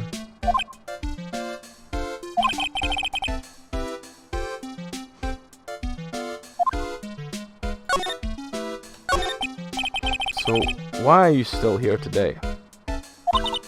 Like, there's only, like, so much for me to do, like, study here and, you know, read, look after, in depth and all that. Like what? Like the medium's training, or like how they inherit their spiritual power. So, like, I asked if I could, like, you know, stay here for, like, a little longer.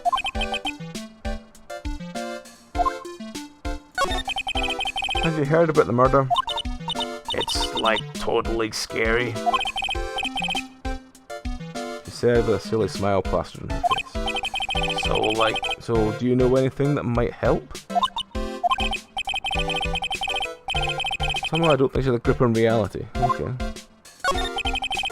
About the victim, Dr. Gray. I don't know who you're talking about. Like, wait, I think you asked about him, like, yesterday. Too. Right.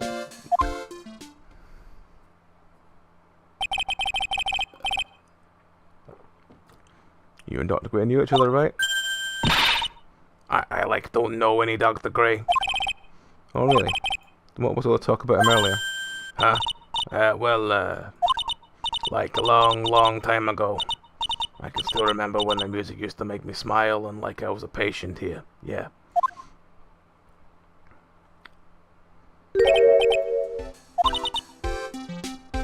Like, is something wrong?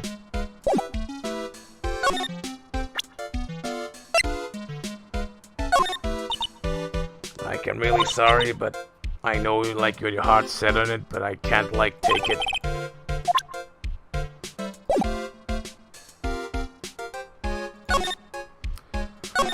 She doesn't really have much to do. Oh, we're getting a... Oh, it's the creepy child again. Ah, you surprised me. And how are you today?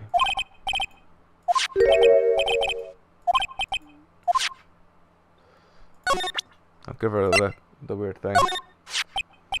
Oh yeah, Maya said to give this to you.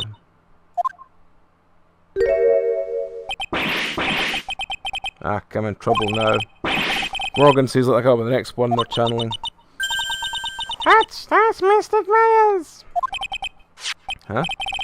She actually spoke. Who are you? I'm Phoenix Wright and I worked with Maya. You worked with Mystic Mayor? You're Mr. Nick, right? Excuse me. Bet who knows she picked Nick up from. I know who you are. You're Mystic Mayor's special someone. What? So then, of course, you're going to help Mystic Mayor, aren't you? That's what you're going to do, right? Well, yeah, I will. Oh wow, it's like a beautiful fairy tale. That earnest look shining brightly in your eyes. It must be true love. What? Am I being boiled in this bright red lobster by this kid? I'm so jealous of Mystic Maya. What a wonderful What a wonderful relationship. Wait, you mean, we aren't, things aren't, like that. Hee, I can tell you're a good person. Alright, Mr. Nick. I may be small, but I'm going to help you in any way I can. Oh, okay. Great. So what's that you've got there, Pearl? Oh, this! I found it yesterday. You want it? I can give it to you. Sure. Alright, well, if you really want to give it to me. Hey, you look like a child in a toy store, Mr. Nick. She's not only speaks in a fine manner, but laughs in one too. Black key. Okay. Are you friends with Maya? I feel very grateful to be friends with her. She's so great. I want to be like Mystic Maya when I grow up. I really look up to her. Wow, I had no idea Maya was so revered. Usually when people don't use Mr. Maya's title, I get mad. Oh, sorry. But if it's you, Mr. Nick, then it's okay. Because you're special to her. Where in the world did you get an idea like that? By the way, this may be rude, but which channeling school are you from? Which channeling school? No, which channeling school? Yes, for example, I studied the Kurein technique. Ah, I get it. No, I'm a lawyer. A lawyer. Lawyer? Yup. Is that related to spirit mediums in any way? Wait, are you telling me you don't know what a lawyer is? I'm sorry, but I have no idea. Mr. Nick. Yes, Pearls? I can't call you that, right? You're too cute to call you Pearl. I don't like where this is going. Sure, Mr. Nick. Are you sure it's okay for me to have this Magatama? Yeah, it's okay. I was going to give it to you. But I can't accept something like this. All I really should be doing is... All I really should do is charge this Magatama with spiritual energy. Spiritual energy?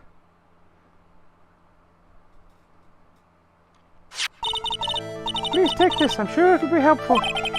What do you mean? It will let you see people's secrets.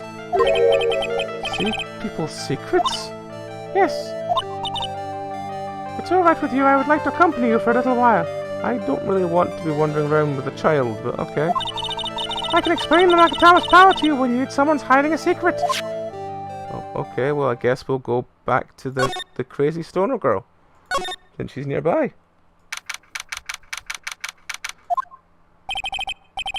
Like, hello again. We seem to be seeing a lot of each other today. Oh, she's totally cute. Is she like your daughter? What? No.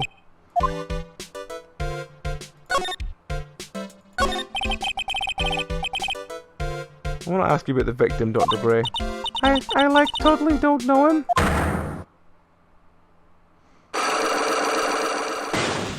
Why is it all gone Hellraiser? Ah, what is that? We'll tear your soul apart.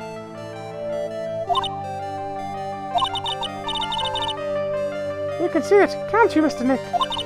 You can see the lock on the person's heart. This is taking a real dark turn. Oh, what? I thought this was a game about, being a lawyer and just fucking around. But no, apparently we're going to delve into people's hearts and perform Cenobite rituals on them. The power of the Magatama. Only you can see these psychic locks, Mr. Nick. The more someone wants to hide the secrets, the more locks you will see. If it's the only one, I think you can easily unlock it.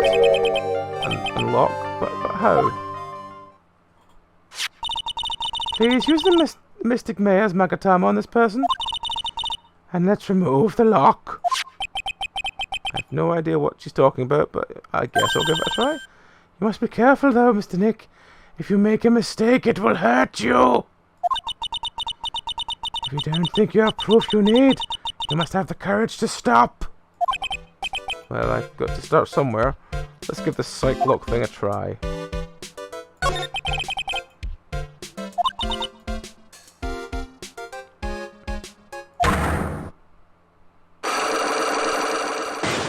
Okay.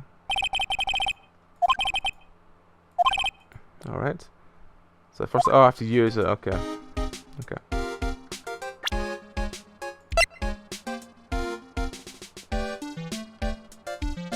How do I use that?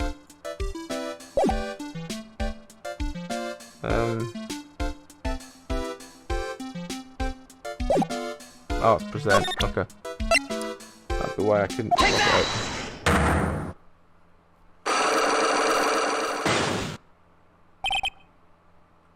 The victim.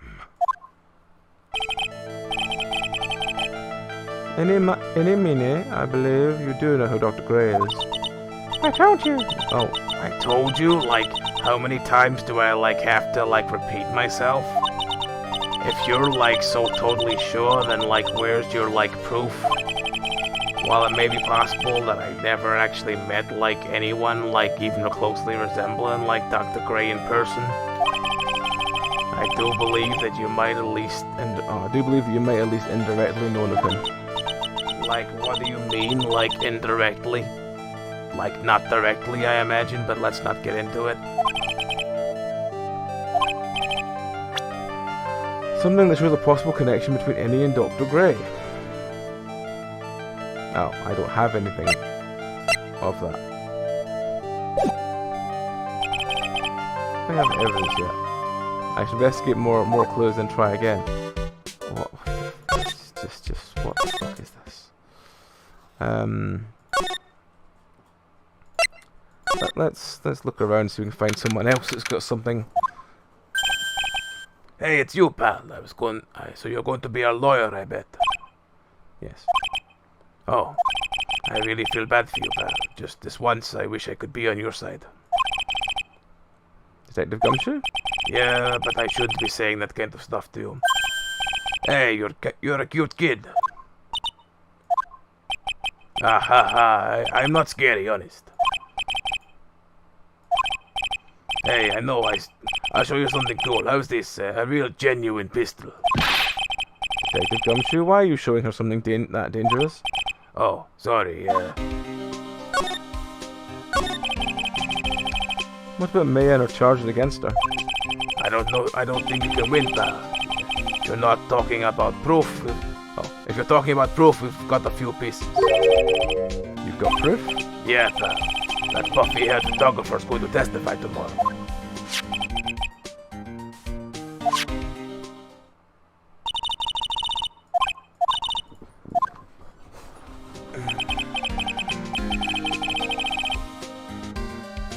It's a terrible picture, so...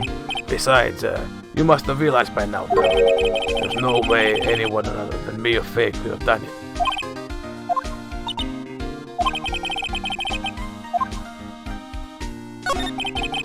About Dr. Gray. The victim wasn't super famous, but people still knew who he was. His face would be all over the tabloid... Yeah, his face was all over those tabloid shows last year. Yeah, I know. I was looking through some newspapers from last year and, well... Huh? I could have sworn I had, I got an article out, but I guess I must have lost it. Oh well. Looks really interesting too. Hey, do you have a copy, pal?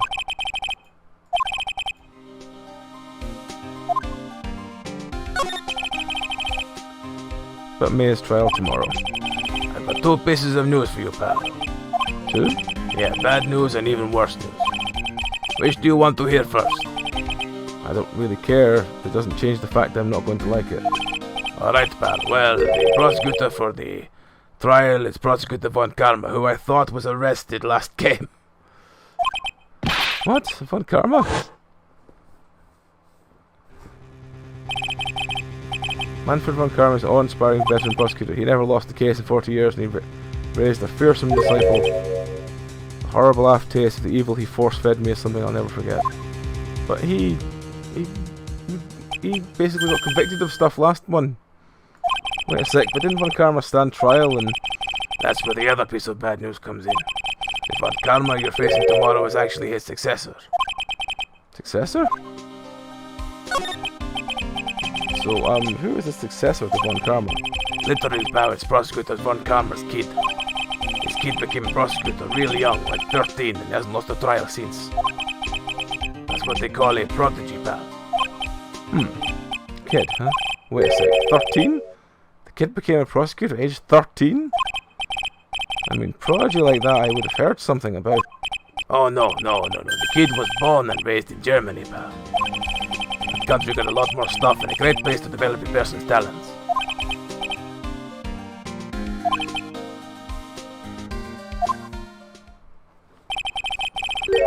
I get terrible flashbacks to that case.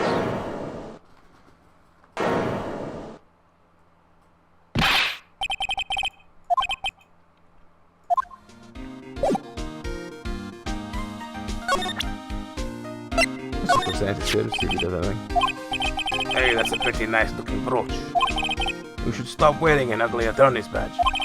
Start wearing that badge. That detective is so nice. Aren't you happy, Mr. Nick?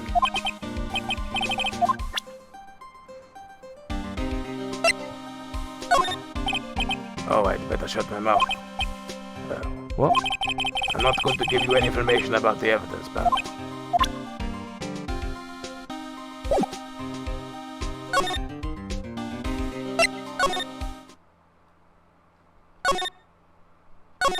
No, nothing in here. Let's go back to,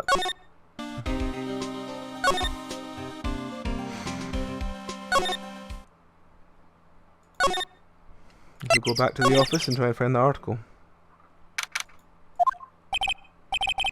Yeah, feels like I've been gone forever. But it's only been one day. Oh, that's right. Where's that newspaper Dr. Gray brought the other day? That's there. Ah, here it is, right on top of my desk. This is the only thing you left behind that's going to be of any help. Newspaper clipping 1 added to the court record.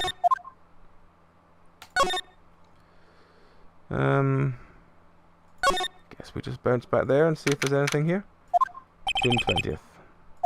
Maybe it's another round of questioning. Hope the detectives are taking it easy on her, but kind of cases aren't usually taken lightly either. I guess I'll come back later.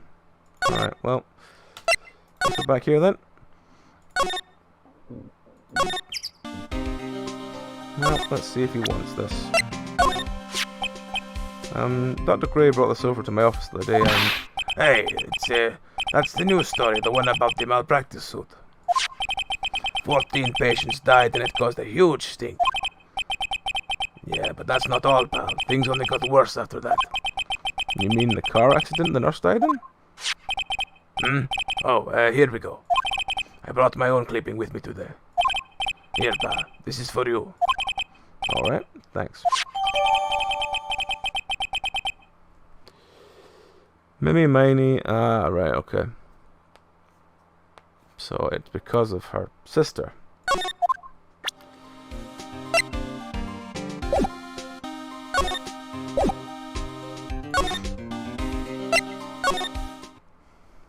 I didn't go this way, I meant to go the other way. So let's move to the winding way. Ah, dear, right. And move to the meditation room. Nope. Sorry, it was moved to the side room.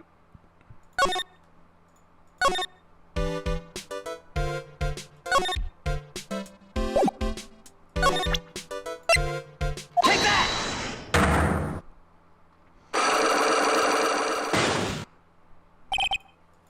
The victim. Eeny miny, I believe you know what Dr. Gray is. I told you, like, how much I have to treat myself about. I told you, like, how many times do I, like, have to, like, repeat myself? If you're, like, so totally sure, then, like, where's your proof? I do believe you may have indirectly known of him. Like, what do you mean, like, indirectly?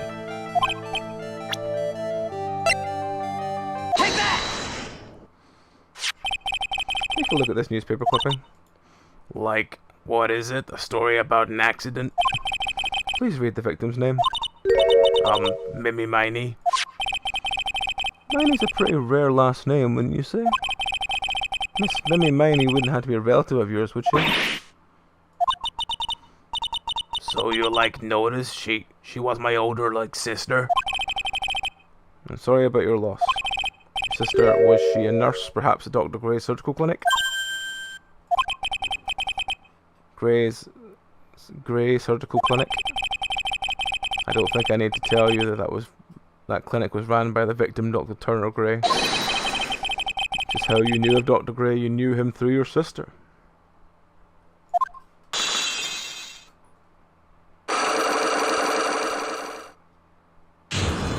Unlock successful.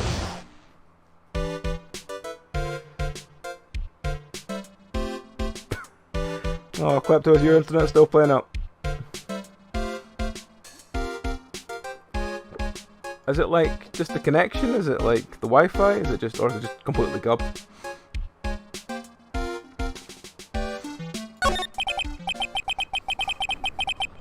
Please tell me all you know about Dr. Gray. My sister's name was Mimi Miney. Like, she looked really angry in her pink fluffy hat.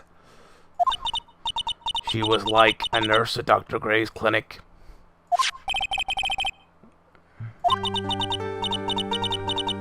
Oh, we're getting the feels music coming in.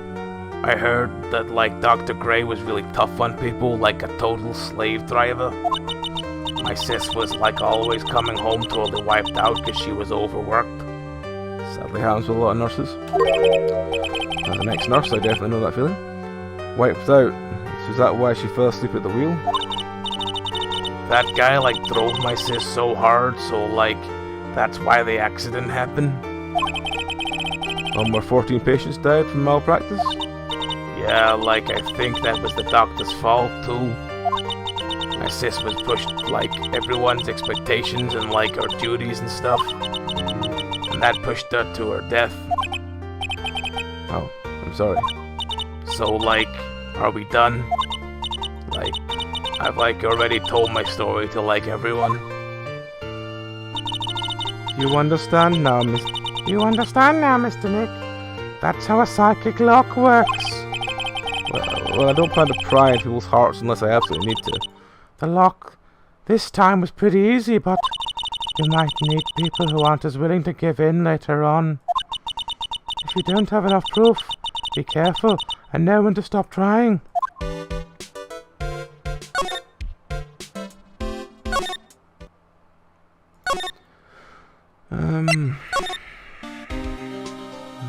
He's getting nothing to... Yeah. There's nothing in here, was there? No.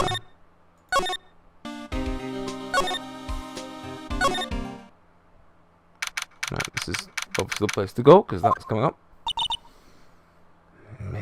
Mr. Nick, What's wrong? I have never left Karain Village. Really? Wow, that's pretty amazing. You are going to meet with Mystic Maya, aren't you? Please tell her I said hi.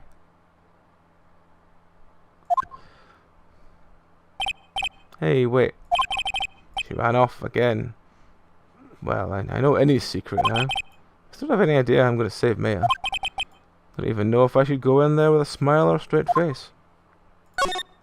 Well, let's go see Maya then.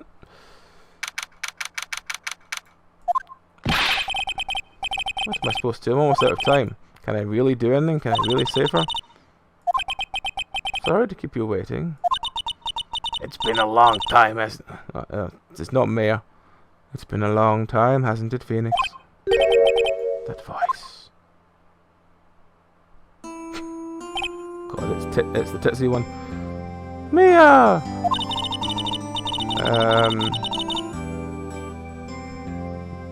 Even without me being here, it looks like you've learned to stand on your own.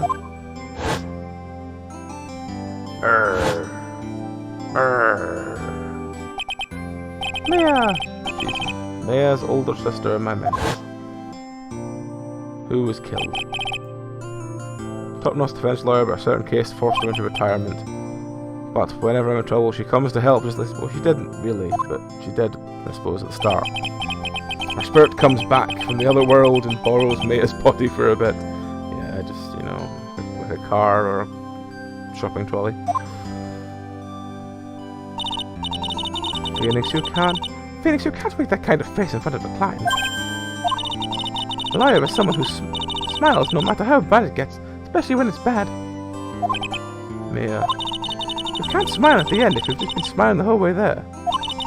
In any case, the face you're making now is no face to show a client, Phoenix. But, so tell me all about it. I'm going to get my sister in a lot of trouble again. I told her everything about what had happened in the last 2 days. Mia closed her eyes deep in thought while she listened. I see. Mia, what am I supposed to do? It's pretty clear what a good lawyer does in this situation. And that is, tell me please, believe in your convictions. And fight for the complete acquittal of your client.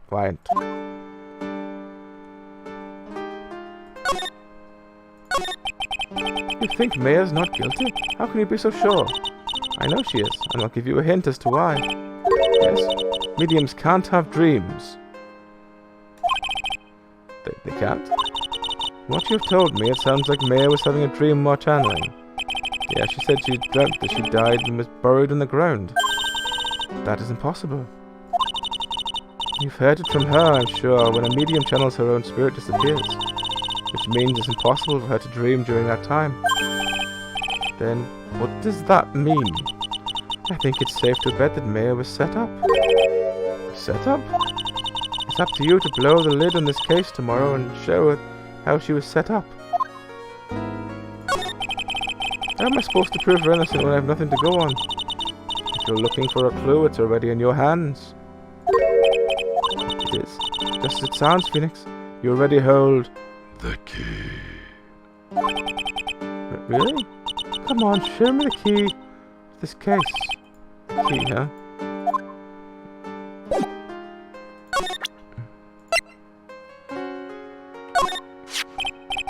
Mia, have you seen this key before? Ah, the key. It's literally the key to understanding everything what's happening in this case. The key? We're just going to keep saying key. Phoenix, listen, right now that key is sitting in your hand. However, it shouldn't be. It contradicts the facts. I'm certain this key will be a piece of evidence that makes your case tomorrow. There's only meant to be one of them, and then there was a second one found.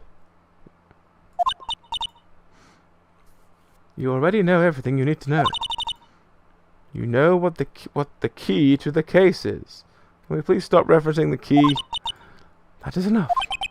But how can I win tomorrow without knowing who the real murderer is? Who? Who could have done? Who could have?